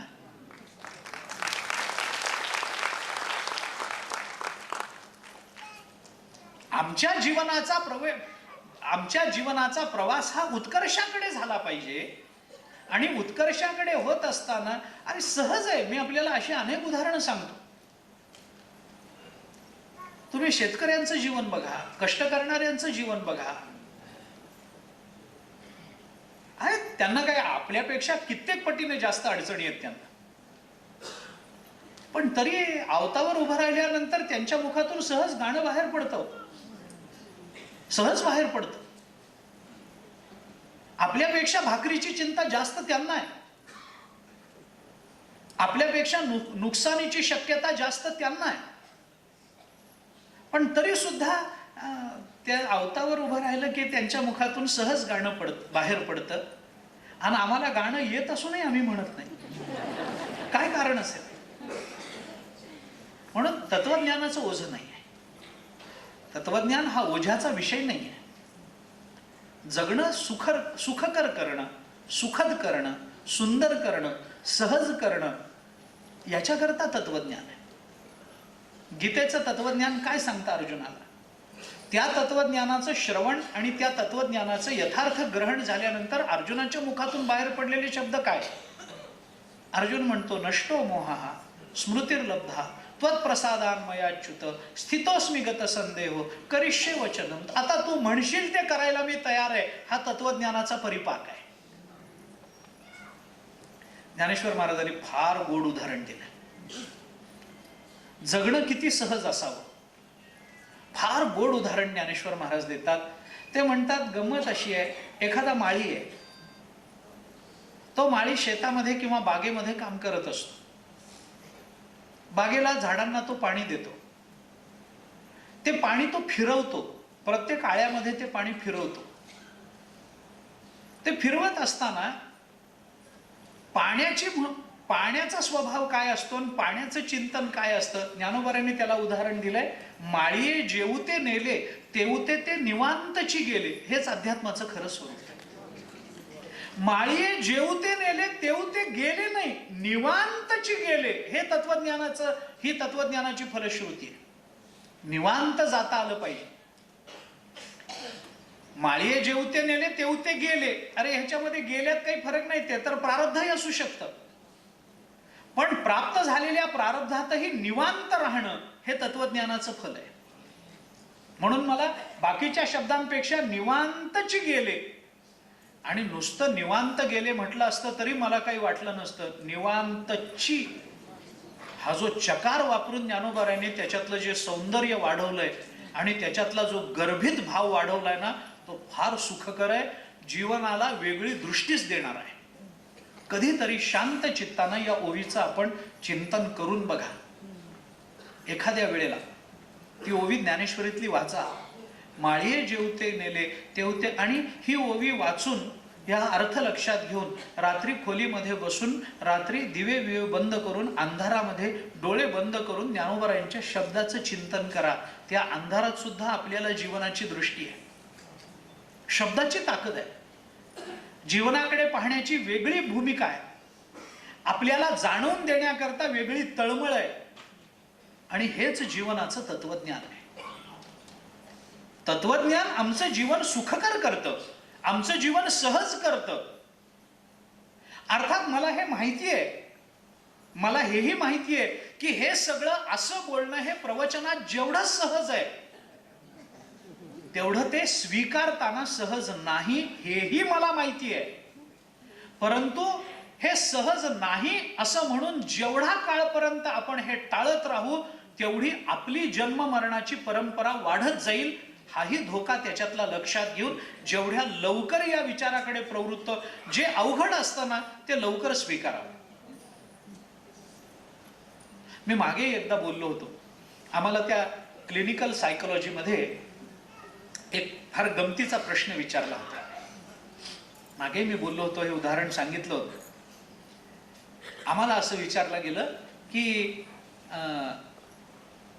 2 पोते बटाटे आहेत घरामध्ये, काही कार्य आहे, 2 पोते भरून बटाटे. हे 2 पोते बटाटे लवकरात लवकर सोलून झाले पाहिजेत, याचा सगळ्यात सोपा मार्ग कोणता? 2 पोते बटाटे ना ते आपल्याला सोलायचे आणि ते लवकरात लवकर सोलून व्हावेत, याच्याकरता सगळ्यात चांगला मार्ग कोणता? मग बऱ्याच वेगवेगळ्या आमच्यासारख्या विद्यार्थ्यांनी वेगवेगळी उत्तरं दिली. त्याच्यातल्या कुठल्याही उत्तराने ते संतुष्ट झाले नाही. मग शेवटी आम्हीच विचारलं, आता तुम्हीच सांगा, कारण शिक्षणाचा उपयोग झाला नाही तर आम्हाला हे करावं लागणार आहे पुढे, तर आम्हाला त्यावेळेला याचा विनियोग करता येईल, उपयोग करता येईल.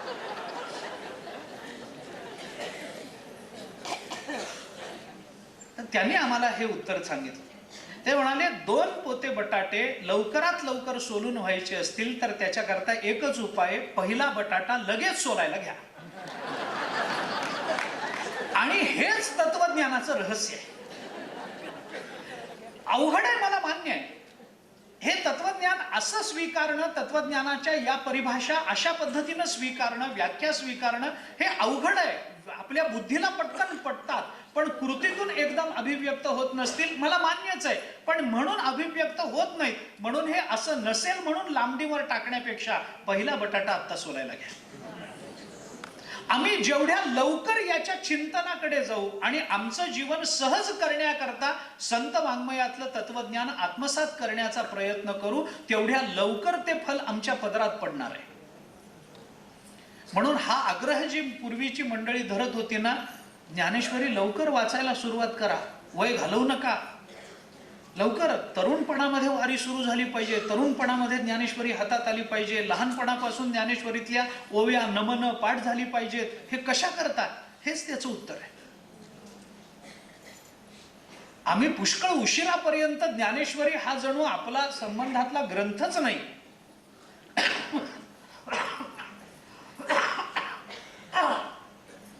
असं समजून त्याला माळ्यावरच ठेवलंय.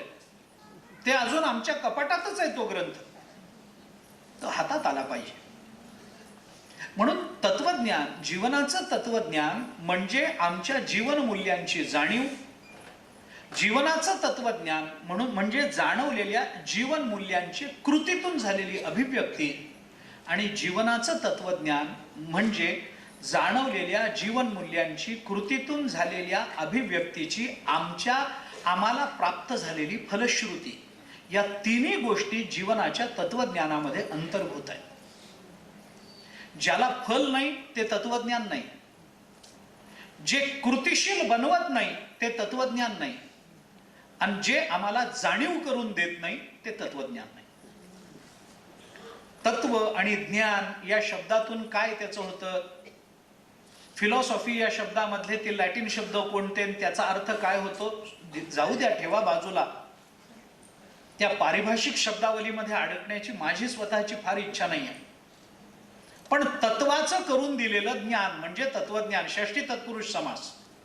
तत्वाचं ज्ञान म्हणजे तत्वज्ञान. तत्व म्हणजे कारण, या जगताच्या कारणाचं होणारं ज्ञान म्हणजे तत्वज्ञान. या अर्थाने ती तात्विक परिभाषा आपल्याला सांगता येईल.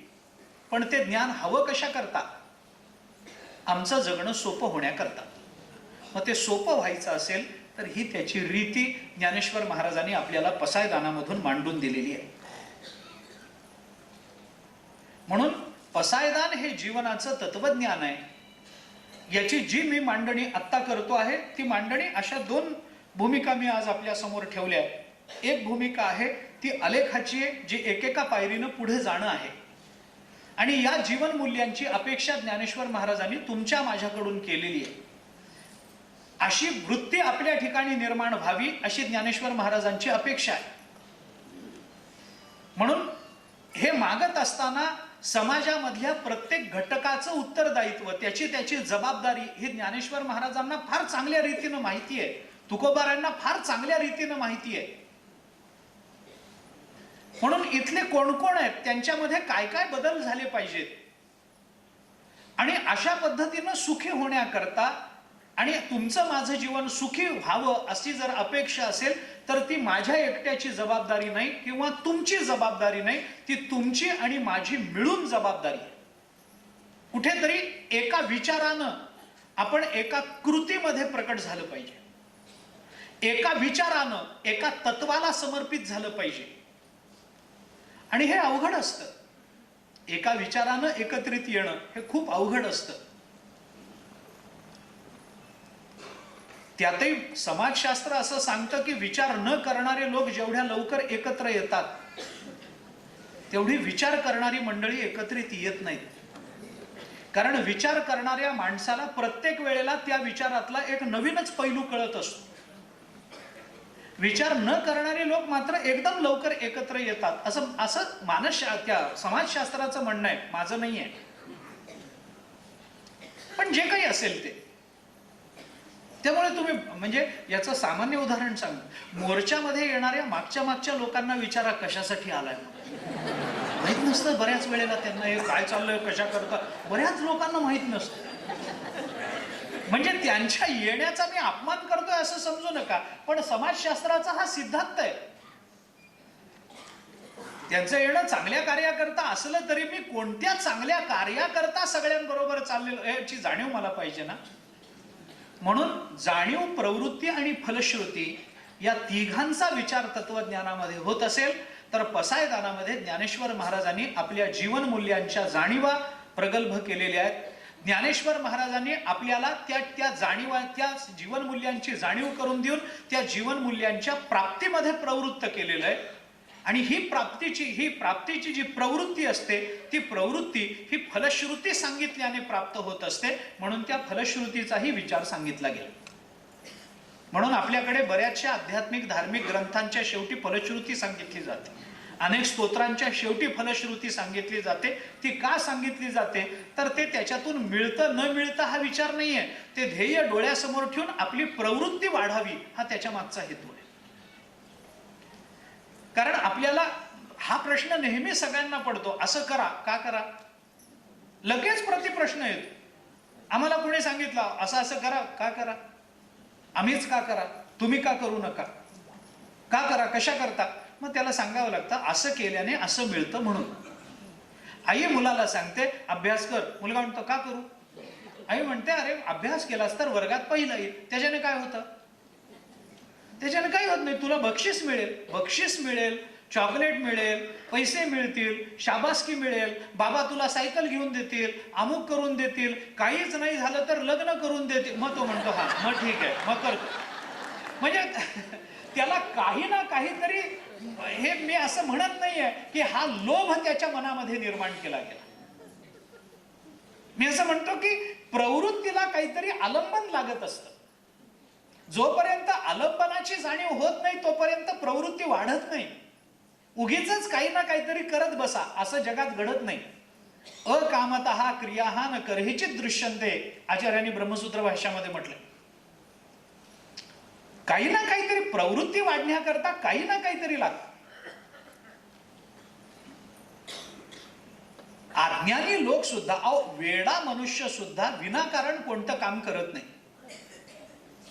काही ना काहीतरी त्याच्या मागे हेतू असतोच त्याचा. हा, तो हेतू आपल्याला तार्किक वाटत नाही म्हणून आपण त्याला वेडा ठरवतो, पण तो वेडा नसतो. एखादा वेडा मनुष्य कागद गोळा करताना वगैरे आपण वेडा कागद गोळा करतो. तुम्ही त्या वेड्याला विचारा कागद का गोळा करतो, आणि तो कागद नाही पैसे आहेत, म्हणजे त्याचा हेतू आहे. त्याला हेतू आहे, तो हेतू आपल्याला चुकीचा वाटतो म्हणून आपल्या दृष्टीने तो वेडा आहे, पण त्याच्या दृष्टीने आपण सगळे वेडे असतो की हे पैसे आपण गोळा करत नाही. सगळ्यांनी मिळून एकाला वेडं ठरवण्यामध्ये मोठेपणा आहे का एकाने सगळ्यांना वेडं ठरवण्यामध्ये मोठेपणा आहे, हे ज्याचं त्यांनी तपासून बघा.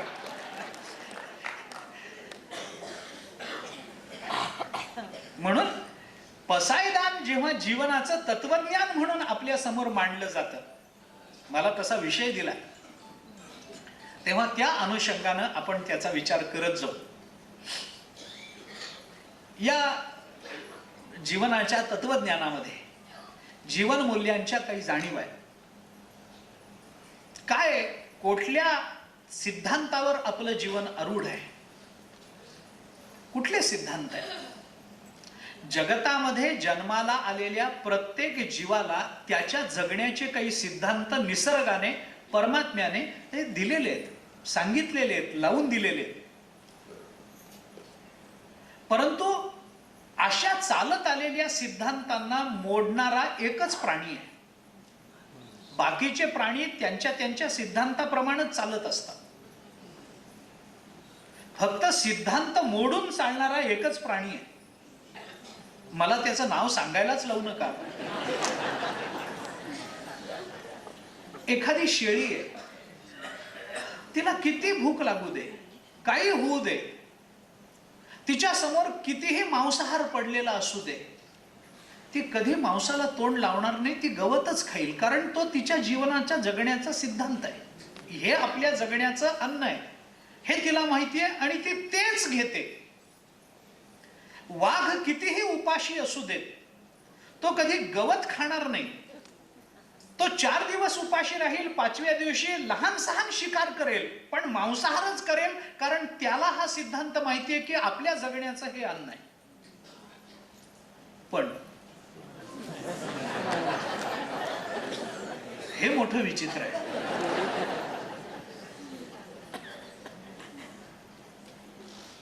वाघाने एकदा शिकार केली, मांसाहार केला, त्याचं पोट भरलं, तो कुठल्या तरी झाडाच्या खाली जाईल, सावलीमध्ये जाईल, निवांत झोपून देईल, झोप घेईल.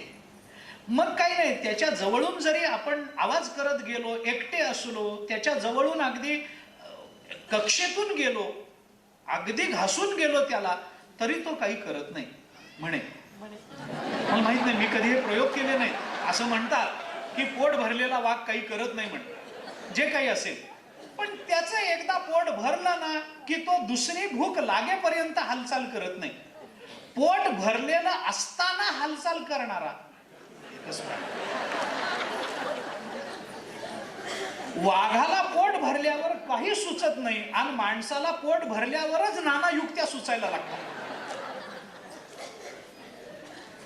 म्हणजे ज्याच्या त्याच्या जगण्याची काही मूल्य आहेत, सिद्धांत आहेत, ते प्राणी कधीही तो सिद्धांत सोडून वागत नाहीत. फक्त मनुष्य हा असा प्राणी आहे. म्हणून पसायदान माणसाकरताच आहे, म्हणून ज्ञानेश्वरी माणसाकरताच आहे, अध्यात्म माणसाकरताच आहे. कारण रस्ता सोडून जाण्याची शक्यता फक्त तिथेच आहे, अन्यत्र नाही. या जीवन मूल्यांच्या जाणीवा ज्ञानेश्वर महाराजांनी आपल्याला करून दिल्या आहेत. आपल्यातल्या चांगल्या वाईटाचा शोध घेणारं आत्मपरीक्षण हे खरं म्हणजे कालिदासाने एका नाटकामध्ये म्हटलंय, सताम संदेह पदेषु वस्तुषु प्रमाणम अंतःकरणम प्रवृत्तयः, असं कालिदासाचं एक विधान आहे. सताम संदेह पदेषु वस्तुषु सताम अंतःकरणम प्रवृत्तयः. अन्वय लावताना असा लागतो, ज्या वेळेला एखादी समस्या आपल्या समोर निर्माण होते आणि त्या समस्येतून बाहेर पडून एका विशिष्ट उत्तरावर अधिष्ठित करणारा विवेक आपल्या जवळ नसतो किंवा विचाराने त्याचं उत्तर आपल्याला सुचत नाही, त्यावेळेला काय करावं? कालिदासाने असं सांगितलंय की सताम अंतःकरणम प्रवृत्तयः प्रमाणम प्रवृत्तयः. संतांचं अंतःकरण हे प्रमाण असतं. ठीक आहे, मला फार खोलात जायचं नाही कालिदासांच्या वचनामध्ये, पण मला असं म्हणायचंय, संतांचंच नाही, आपलं स्वतःचं अंतःकरण सुद्धा प्रमाणच असतं त्यावेळेला.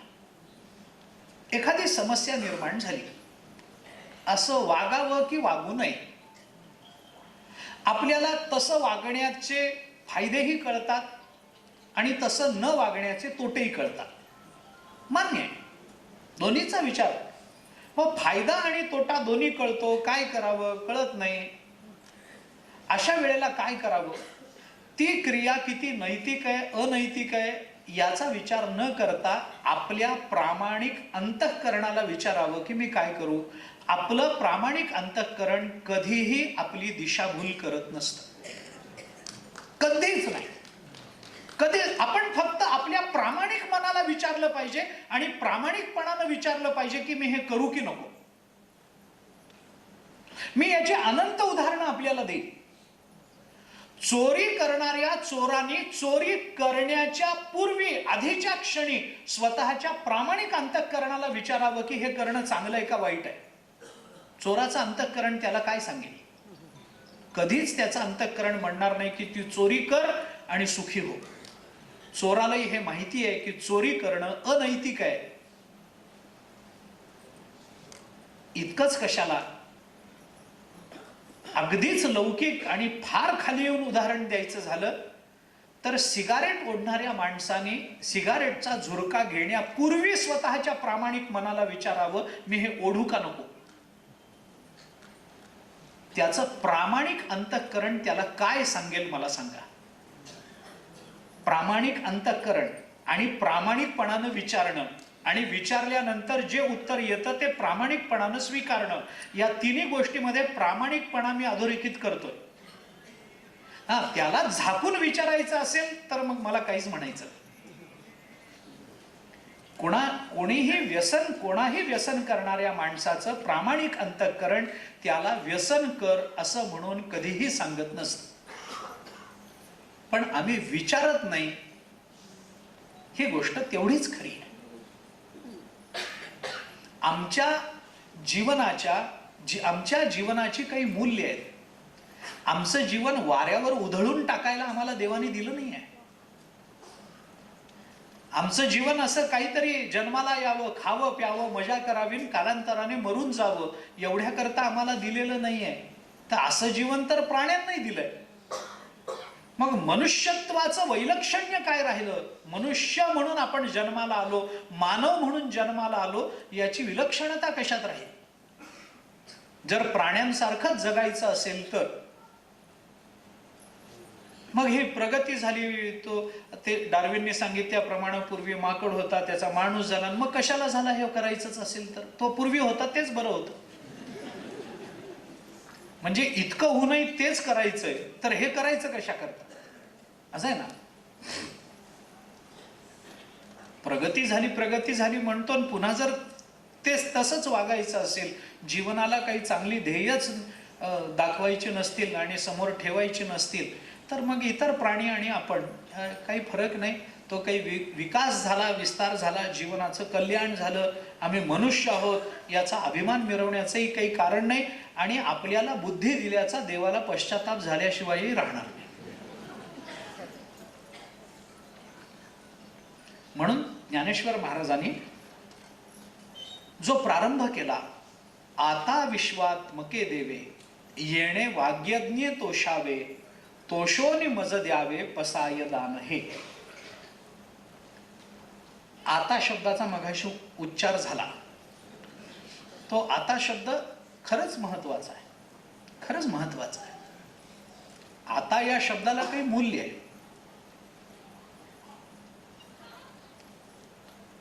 संस्कृतामधल्या अथ शब्दाचा तो मराठी अर्थ आहे. फार विस्तार करणार नाही, पण आता शब्द 3 अर्थाने वापरला जातो संस्कृतामध्ये आणि मराठीतही अर्थात. ज्ञानेश्वर महाराजांनी तो वापरून दिला. आता शब्द 3 अर्थाने वापरला जातो.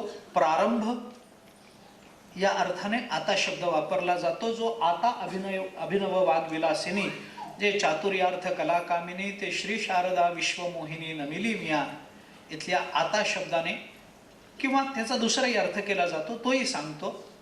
आता शब्दाने प्रारंभ हा एक अर्थ सूचित होतो. आता शब्द पूर्व प्रकृताच्या अपेक्षेने वापरला जातो, म्हणजे विषयांतराकरता आता शब्द वापरला जातो, हा त्याचा दुसरा अर्थ. आणि आता शब्द हा अनंतर या अर्थानं म्हणजे अधिकार भेदानं वापरला जातो, भेदासाठी वापरला जातो, हा त्याचा तिसरा अर्थ. अथातो ब्रह्म जिज्ञासा या सूत्रावर भाष्य करताना जगद्गुरु शंकराचार्यांनी आता शब्दाचे हे 3 अर्थ सांगितले. म्हणून मी म्हटलं मी त्याचा विस्तार करणार नाही. वेळ झाली, आता कार्यक्रम सुरू करा, हा आलेला आता शब्द आरंभ या अर्थाने आला. काही वेळेला आता शब्द हा विषयांतर करण्याकरता येतो, म्हणजे मागून चालत आलेला विषय हा सोडून नवीन विषयाला प्रारंभ करायचा असेल तर आता शब्द येतो, जो ज्ञानेश्वरीमध्ये अनेक ठिकाणी आलाय. जसं आता अभिनव वाग्विलासिनी किंवा आता कदर्थ वित व्याधी बळीकरणाची आधी वगैरे वगैरे, जे आता शब्दानं विशेषतः 16व्या आणि 13व्या अध्यायामध्ये आता शब्दाची योजना या अर्थाने जास्त मोठ्या प्रमाणामध्ये ज्ञानेश्वर महाराजांनी केलेली दिसून येते. म्हणजे मी त्याच्याकरता एक उदाहरण देत असतो. गावामध्ये 2 मुलात भांडण झालं, सख्या भावांमध्ये भांडण झालं, भांडण विकोपाला गेलं. गावातली काहीतरी प्रतिष्ठित मंडळी भांडणामध्ये पडली आणि त्यांनी त्या दोघांनाही समजावून सांगितलं, काय वेड्यासारखे भांडता, सख्खे भाऊ आहात ना आणि भांडण करता, लाज वाटत नाही तुम्हाला? सख्खे भाऊ, एका वडिलांच्या आई वडिलांच्या पोटी आलेले, दोघांचं रक्त एक, आणि तरी भांडण करता, गावामध्ये भांडण करता. तुमचे वडील तंटामुक्तीचे अध्यक्ष होते, भांडण करता तुम्ही? नाही, तो असं म्हणाला, अरे काय जे असेल ते असेल, थोडंसं इकडं तिकडं करा, तुम्हीच जर असं भांडण करायला लागलात तर गावामध्ये काय आदर्श निर्माण होईल? झालं गेलं विसरून जा, आता सुखानं राहा. हा आता शब्द भांडणाचं विस्मरण आणि विषयांतर करून सुखाच्या अपेक्षा व्यक्त करणार आहे, हा आता शब्द. आणि काही वेळेला आता शब्द अनंतर या अर्थाने येतो, म्हणजे अमक्या अमक्याच्या नंतर आता. हे आता मी सोपं सांगतो. 9वीची परीक्षा झाली की घरामध्ये तो विद्यार्थी गुणपत्रिका घेऊन येतो, चांगले गुण पडलेले असतात, आई वडिलांना आनंद झालेला असतो आणि सगळा आनंद मानणं चालू असताना किती छान गुण पडले, किती छान मार्क पडले, अपेक्षेपेक्षा जास्तच पडले, या विषयामध्ये मला वाटलं होतं कमी पडतील पण असे मिळाले तसे मिळाले, हे सगळं चालू असताना सगळ्यांना आनंद होतो आणि सगळ्यात शेवटी या सगळ्या आनंदाचा समारोप करताना आई म्हणते 9वी झाली, आता खरं युद्ध आहे. हा आता शब्द 9वी नंतर येणाऱ्या 10वीच्या अधिकाराचा वाचक आहे. आता शब्द हा अनंतर या अर्थाने येतो, कारण कशाच्या तरी नंतर, कशाच्या तरी पुढे. कारण हे असे पुढे नंतर हे शब्द कशा करतायत? कारण मागे त्याच्यात अधिकार सिद्ध झालेला असतो. अथातो ब्रह्म जिज्ञासा, आता ब्रह्माची जिज्ञासा करा. आता म्हणजे कधी करा? कधी करा म्हणजे तुमच्या ठिकाणी विवेक प्राप्त झालेला असेल, वैराग्य प्राप्त झालेलं असेल, तुम्हाला परब्रह्म जाणून घेण्याची इच्छा, मुमुक्षा निर्माण झालेली असेल, तर आता ब्रह्म जिज्ञासा करा. जोपर्यंत हे आपल्याकडे नसेल तर आपल्याला ब्रह्म जिज्ञासेचा अधिकार नाही. असा अधिकारार्थ असा आता शब्द येतो. ज्ञानेश्वर महाराजांनी पसायदानाच्या आता मी ह्याचा जास्त विस्तार करत नाहीये. ज्ञानेश्वर महाराजांनी पसायदानाचा प्रारंभ करताना आता हा शब्द वापरलाय. तो आता कधीच आहे? अनंतर या अर्थाने आता शब्द येतो. अनंतर या अर्थाने. कशाच्या नंतर? ज्ञानेश्वर महाराज म्हणतात त्याच्या आधीची ओवी वाचा, पसायदान सुरू होण्याच्या आधीची ओवी. किंबहुना तुमचे केले धर्म कीर्तन हे सिद्धी नेले, येथ माझे जी उरले पायिक पण आता विश्वात्मके देवे. पायिकपणा स्वीकारल्याच्या नंतर मला काही मागणीचा अधिकार राहतो. मला जेव्हा कुणाकडे काही मागायचं असेल तर ते मागण्याच्या पूर्वी मला काहीतरी माझा अधिकार सिद्ध करता आला पाहिजे की नाही. मी या विषयाचा थोडासा विचार करणार आहे. एक 10 मिनिटं माझ्या हातात आहे, तेवढ्या वेळात करतो.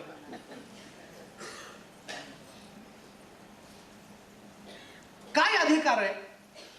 कुणी मागावं याचे नियम आहेत.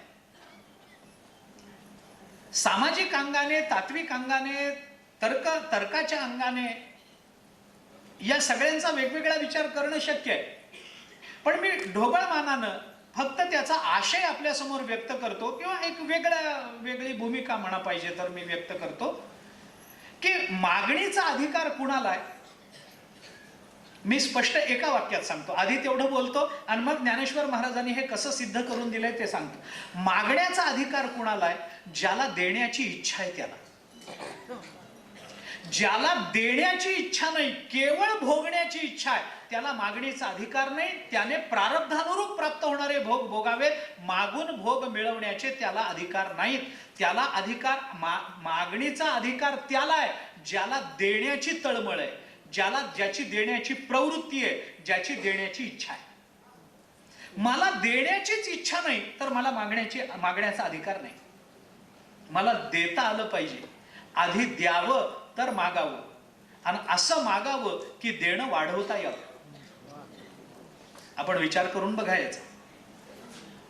ज्ञानेश्वर महाराजांनी किंबहुना तुमचे केले धर्म कीर्तन हे सिद्धी नेले असं म्हटलंय की नाही? हे तुमचं केलेलं आहे. हे जे आधीचा जो ग्रंथ मी ज्ञानेश्वरी सांगितली आहे ना, हे तुमच्यामुळे मी सांगितलेली आहे. तुम्ही केलेलं आहे हे, तुम्ही मला आज्ञा दिली आणि तुमच्या आज्ञेनुसार माझं ज्ञान, माझ्याजवळ असणारा गीतेचा अर्थ मी समाजाकरता दिलाय, म्हणून मी तुमचा पाईक आहे आणि दिलंय म्हणून मला मागणीचा अधिकार आहे. आता मला हे द्या. दुसराही भाव सांगतो त्याच्यात, देण्याची वृत्ती नसेल तर मागणीचा अधिकार नाही. अनेक उदाहरणं आहेत. आता याच ओवीमध्ये आता विश्वात्मके देवे येणे वाग्यज्ञे तोषावे तोषोनी मज द्यावे पसायदान. दुसरी भूमिका एक सांगतो याच्यात. ज्ञानोबा काय म्हणतात? या वाग्यज्ञाने आपण तोषावे आणि तोषोनी मग मला द्यावे. म्हटलंय ना, आता विश्वात्मके देवे येणे वाग्यज्ञे तोषावे आणि तोषोनी, तोषावे म्हटलंय आणि पुन्हा तोषोनी मज द्यावे पसाय दान, हे जे खळांची व्यंकटी सांडव. याच्यामध्ये ज्ञानेश्वर महाराज काय म्हणतात की मी जो वाग्यज्ञ केलाय तो त्या वाग्यज्ञाने आपण संतुष्ट व्हा, तोषावे आणि संतुष्ट अवस्थेमध्ये मला द्या. म्हणजे मी तुम्हाला माझ्या वाग्यज्ञाने संतुष्टता दिलेली आहे आणि तुम्हाला मी संतुष्ट केलंय म्हणून मला मागणीचा अधिकार आहे. आता विश्वात्मके देवे द्यावे पसायदान, हे मला हे पसायदान द्या. दुसरा त्याच्यातला एक भावभेद सांगतो फक्त. काय असतं? मागावं ठीक आहे, मी त्याचा विस्तार तर करतो, परंतु कुणाकडे मागावं, कसं मागावं, काय मागावं, किती मागावं याचा विचार आपल्या ठिकाणी असला पाहिजे. वाग्यज्ञाने संतुष्ट व्हा आणि तोषोनीच मला द्या. देणाऱ्याच्या चित्तातलं असमाधान दिलेलं भोगू देत नाही, भोगू देत नाही. देणाऱ्याने संतुष्टतेनं अल्प द्यावं, त्याचं समाधान खूप आहे. पण देणारा कणत कुंथत देत असेल तर फार दिलेलं सुद्धा नको वाटतं, त्याचा विनियोग करताच येत नाही. संस्कृतामध्ये म्हण आहे, अव्यवस्थित चित्तानाम प्रसादोपि भयंकरा. अव्यवस्थित चित्तानं दिलेला प्रसाद सुद्धा भयंकर असतो, तर दान दिलेलं काय चांगलं असेल? प्रसाद सुद्धा भयंकर आहे त्याचा. अव्यवस्थित चित्ताने दिलेला प्रसाद हा अपि, तो प्रसाद जरी असला तरी भयंकर हा, चांगला नाही, तो भयंकरच होणार आहे, तो उलटणारच आहे, तो समाधान भोगूच देणार नाही. काहीतरी दिलेलं असावं, काहीतरी देण्याची दानत असावी. कालिदासाच्या चरित्रातलं उदाहरण सांगून थांबेन. भोजराजांच्या पदरी कालिदास होते.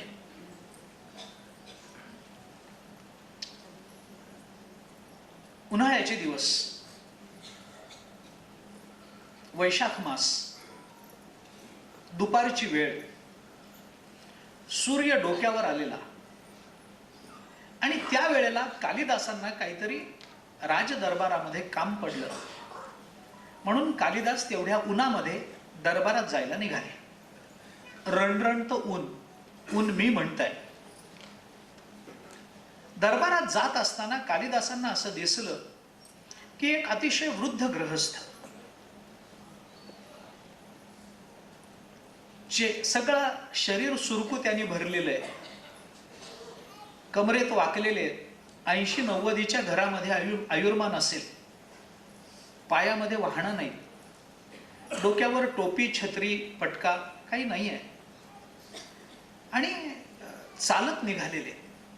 रणरणत उन्हाकडे बघितलं तरी आपली नजर जळावी इतकी तीव्रता. आणि अशा उन्हामध्ये इतका म्हातारा मनुष्य चालत निघालाय अनवाणी. सूर्य जेवढा तापतो त्याच्यापेक्षा माती जास्त तापते, असं एक संस्कृत सुभाषित आहे. माती जास्त ताप देते, सूर्य सुद्धा तेवढा ताप देत नाही.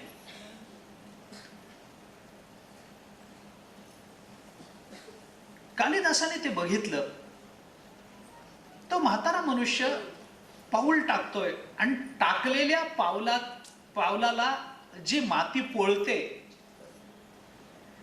त्याची संवेदना त्याच्या डोळ्यामधून दिसत होती. चेहरा सगळा तांबडा झालेला, पावला गणित त्याच्या डोळ्यातनं त्या तापाचं पाणी येत आहे. काय करावं कळत नाही. कालिदास हे कवी अंतःकरणाचे, संवेदनशील मनाचे, त्यांना ते बघवलं नाही. ते त्या म्हाताऱ्या माणसापर्यंत गेले आणि त्याला सांगितलं, बाबा एवढ्या उन्हात कशा करता बाहेर पडलाय? अहो किती वरून सूर्य आग ओकतोय, खालून माती अग्नीसारखी तापलेली आहे, तुमच्या पायामध्ये वाहना नाहीये, डोक्यावर काही छत्र नाहीये, आणि तुम्ही या मातीतून चालत चालत जाताय, वेगानं तुम्हाला चालता येत नाहीये, चेहरा शरीर सगळं तांबडं पडलेलं आहे, लाल भडक झालेलं आहे उन्हाने, आणि यात एवढ्या वेळात कशाला बाहेर पडलाय? म्हाताऱ्याने सांगितलं, बाबा तू असा बोलत बसलास तर अजून पाय भासताय. मी काय हौस म्हणून बाहेर पडलोय का? काहीतरी माझं अडलं असेल म्हणूनच बाहेर पडलो नाही या उन्हामध्ये. जायचंय मला, जाऊ दे. कालिदास म्हणाले, जा, पण मला बघवत नाहीये तुमच्याकडे. कालिदासांनी काही मागचा पुढचा विचार केला नाही. आपल्या पायातल्या वाहना काढल्या आणि त्या म्हाताऱ्या माणसाला देऊन टाकल्या आणि सांगितलं, बाबा या वाहना घाला, या चपला घाला आणि जा. म्हाताऱ्या माणसालाही बरं वाटलं, नाहीतरी ते असहनीयच होतं. त्याला बरं वाटलं. त्यांनी त्या चपला लगेच घेतल्या. कालिदासाने पायातल्या चपला वापस देऊन टाकल्या. त्या चपला घातल्या. तो म्हातारा मनुष्य निघून गेला. अडचण अशी झाली, यांना तरी उन्हात चालायची कुठे सवय होती? पालखीतून फिरणारा माणूस, उन्हात चालायची सवय नाही. आता यांचे पाय भाजायला लागले. मग काय करावं, कसं जावं? चला वेगाने जाऊ म्हणून कुठेतरी वळचणीच्या सावलीतून जाण्याचा प्रयत्न त्यांचा चालू होता. तेवढ्यात भोजराजाचा माहूत भोजराजाच्या हत्तीला स्नान घालून मागून येत होता. त्या माहूताने बघितलं, ते हत्तीला बहुतेक दुपारच्या वेळेला स्नान घालतात. काय जे कारण असतील, जैवशास्त्रिक ते असोत, प्राणीशास्त्रात जी काय आहे, तो दुपारच्या वेळेला दरबाराकडे निघालेला. त्यांनी बघितलं, अरे हे तर राजकवी आहेत, एवढ्या उन्हात कुठे निघाले, पायामध्ये चपला नाहीत. आणि त्या माहूतांनी त्यांना थांबवलं. कविराज थांबा. आता थांबा म्हणल्यानंतर हाक ऐकू आली. कालिदासांनी मागे वळून बघितलं, माहूतांनी हाक मारली. ते पटकन एका घराच्या वळचणी खाली गेले. तापतं ऊन आहे, तापती माती आहे, बाजूला जाते. म्हणाले, अरे कशा करता, मला जाऊ दे. म्हणे कुठे निघाला? ते म्हणाले, दरबारात निघालोय. त्यांनी सांगितलं, अहो दरबारात निघालाय ते कळलं मला तुमच्या पोशाखावरून, पण इतक्या दुपारी? ते म्हणले, तुला उत्तर देत बसलो तर पाय जळून जातील माझे, मला जाऊ देत. तो म्हणाला, जा तुम्ही, पण मला आपल्याला इतकंच सांगायचंय, तुमच्या पायामध्ये वाहणं नाही आणि तुम्हाला दरबारात जायचंय. मी दरबारातच निघालो, हत्ती रिकाम आहे, येता काय? आता कालिदास नाही म्हणतील काय? कालिदासाने सांगितलं, ठीक आहे, बरं वाटलं. तो माहूत जवळ आला, त्यांनी त्या हत्तीला बसवलं. कालिदास त्या हत्तीवर चढले. भोजराजाचा हत्ती, सोन्याची अंबारी, त्याच्यामध्ये भोजराजाची गादी, आणि कालिदास त्या गादीवर जाऊन बसले. हत्ती निघाला, पाय भाजत होते, वाचलं. दुःख कमी झालं, आनंद वाटला. कर्मधर्म संयोग असा की त्याच वेळेला नेमके भोजराजे हे दुपारच्या वेळेला आपल्या राज्यात काही अडचण आहे का प्रजाजनांना हे बघण्याकरता घोड्यावरून समोरून येत होते. त्यांनी बघितलं, हत्ती आपला आहे, वरचं निशाण आपलंय, अंबारी आपली आहे, आणि त्याच्यामध्ये कोण बसला? राजाच्या जागेवर बसण्याची हिंमत कुणाची होऊच कशी शकते? या माहुताला तरी कळू नये का? रागावले. अरे कुणाच्याही जागेवर बसता येत नाही कुणालाही. ज्याच्या त्याच्या जाग्या निदान अशा ठिकाणी तरी ठरलेल्या असतात. कुणाच्याही जागेवर कोणी कसं बसू शकेल? बसता येणार नाही. राजाला अतिशय राग आला. आता जाऊन यांना शिक्षा करावी या उद्देशानं राजा जवळ आला. बघतो तर कालिदास आहे. राग निवळला. कारण कुणाच्याही जागेवर कोणी बसू नये हे जरी खरं असलं तरी कुणाच्याही जागेवर विद्वानांना बसण्याची मात्र नेहमी परवानगी असते. त्याने ऐकलं, ठीक आहे, कालिदासच बसले ना, हरकत नाही, काही वाईट वाटलं नाही. आणि मग भोजराजांनी विनोदानं कालिदासांना खालून विचारलं, काय कविराज, राजाच्या जागेपर्यंत मजल मारले, काय डोक्यात काय चालू आहे? कारण विद्वानाच्या डोक्यात काही असलं तर राजसत्ता उलथून जाते हे चाणक्याने दाखवून दिलं. काय तुमच्या डोक्यात आहे माहिती नाही, काय डोक्यात माझ्या जागेपर्यंत कशी काय पोहोचला? तुम्हाला काही वाटलं नाही? बरं, गंमत अशी झाली, हे होते घोड्यावर, राजा घोड्यावर आणि हे हत्तीवर. त्यामुळे राजाला मान वर करून विचारावं लागलं, माझ्या जागेपर्यंत कसे पोहोचला? त्यावेळेला कालिदासाने जे उत्तर दिलंय तेवढंच मला आपल्या समोर ठेवायचंय. कालिदासाने भोजराजाला असं सांगितलं, उपानहम मया दत्तम जीर्ण कर्ण विवर्जितम तत्पुण्येन गजारूढो नादत्तम उपतिष्ठते. कालिदासाने सांगितलं, उपानहम, कसे माझ्या जागेपर्यंत पोहोचलात, जागेवर पोहोचलात? कालिदासाने सांगितलं, उपानहम मया दत्तम. उपानह म्हणजे वाहना, चपला. उपानहम मया दत्तम, माझ्या चपला मी देऊन टाकल्या. कशा होत्या? जीर्ण, वापरलेल्या होत्या. कशा होत्या? कर्ण विवर्जितम, त्याचा कान तुटला म्हणजे अंगठा तुटलेला. अंगठा तुटलेल्या जीर्ण झालेल्या माझ्या चपला मी देऊन टाकल्या. तत्पुण्येन गजारूढ, त्या चपला दिल्या, त्या पुण्याईनं मी गजारूढ झालो, तुझ्या जागेवर पोहोचलो राजा. नादत्तम उपतिष्ठते, कारण या जगताशिवाय, जगतामध्ये दिल्याशिवाय काही मिळत नसतं, हा जगताचा धर्म. आधी काही द्या, तुम्ही चप्पल द्या, हरकत नाही, पण काहीतरी देण्याची वृत्ती असल्याशिवाय मागणीचा अधिकार आणि मागणीचं फल आपल्याला प्राप्त होत नसतं. म्हणून ज्ञानेश्वर महाराज म्हणतात, मी वाग्यज्ञ केलाय. वाग्यज्ञ म्हणजे काय? ज्याचं त्याला देऊन टाकणं, याचं दुसरं नाव आहे यज्ञ. यज्ञ म्हणजे काय? ते कुंड बांधणारे, अमुक करारे, तमुक करारे, हवीर द्रव्य आणणारे, हे सगळे तपशील आहेत त्याचे. यज्ञ शब्दाचा अर्थ आहे ज्याचं त्याला देणं, हा यज्ञ आहे. जे ज्याचं आहे ते त्याचं त्याला दिलं पाहिजे. गीता जगताच्या कल्याणाकरता निर्माण झाली असेल तर ती समाजाला देणं हा वाग्यज्ञ झाला. तो वाग्यज्ञ मी देऊन टाकलंय. यज्ञामध्ये देणं अपेक्षित आहे, त्यामुळे हा वाग्यज्ञ मी केलाय. त्या वाग्यज्ञानं मी जगताला दिलंय, त्या देण्यानं आपण संतुष्ट व्हा. आणि असं दिलेलं असल्यामुळे तोषोनी मज द्यावे, मला हे द्या, हे पसायदान द्या, असं ज्ञानेश्वर महाराजांनी इथं सूचित केलंय.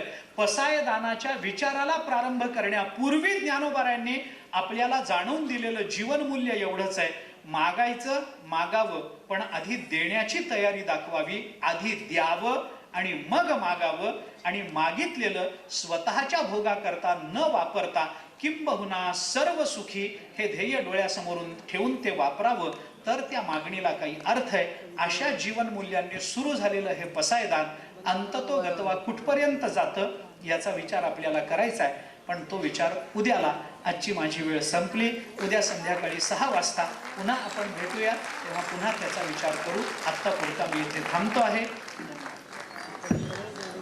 मागील जे अध्याय ते चढत्या भूमीचे आहे असं माऊली म्हणतात. 18व्या अध्यायाच्या प्रारंभी म्हणजे 17व्या अध्यायापर्यंत मी एक एक अध्यायाने अतिशय उंच उंच पातळीवर माऊलीने आपल्याला आणलं.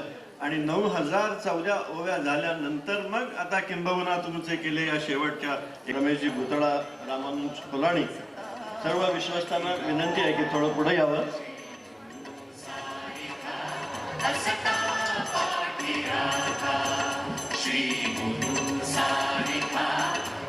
ओम नमोची आज्ञा वेद प्रतिपाद्या जय जय सौम्यात्म रूपा नमो विशद बोध विदग्धा विद्या रवींद्र प्रमदा परा प्रमेय प्रमदा विलासिया नमो संसार तम सूर्या अपरमित परमवीर्या तरण तर तुर्या लालन लीला पुंडलीक वरद हरि विठ्ठल श्री ज्ञानदेव तुकाराम पंढरीनाथ महाराज की जय.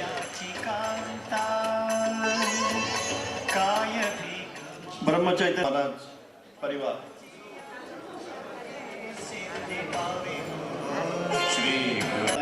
ते आचार्योपास्ती प्रगती द्रुतोद्री बैसोदे एकांत्या उदानाची ना तरी सकळ जळ समृद्धी घेऊन गंगा रिगाली उदती ही श्रुती हे महापरी पैठी झाली नाना वेटाळून जीविते गुणागुण मुखी ते प्राण न थाऊची ते दिसले प्रिया पुंडलिक वरद हरी विठ्ठल श्री ज्ञान दिलाय.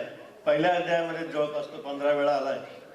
आता अभिनव वाघ विलासिनी इथून सुरुवात झाली आणि शेवट आपल्याला माहिती की वर्षी कार्तिक पौर्णिमा प्रतिपदा आणि द्वितीया आदरणीय भाऊ ठावरे यांच्या आग्रह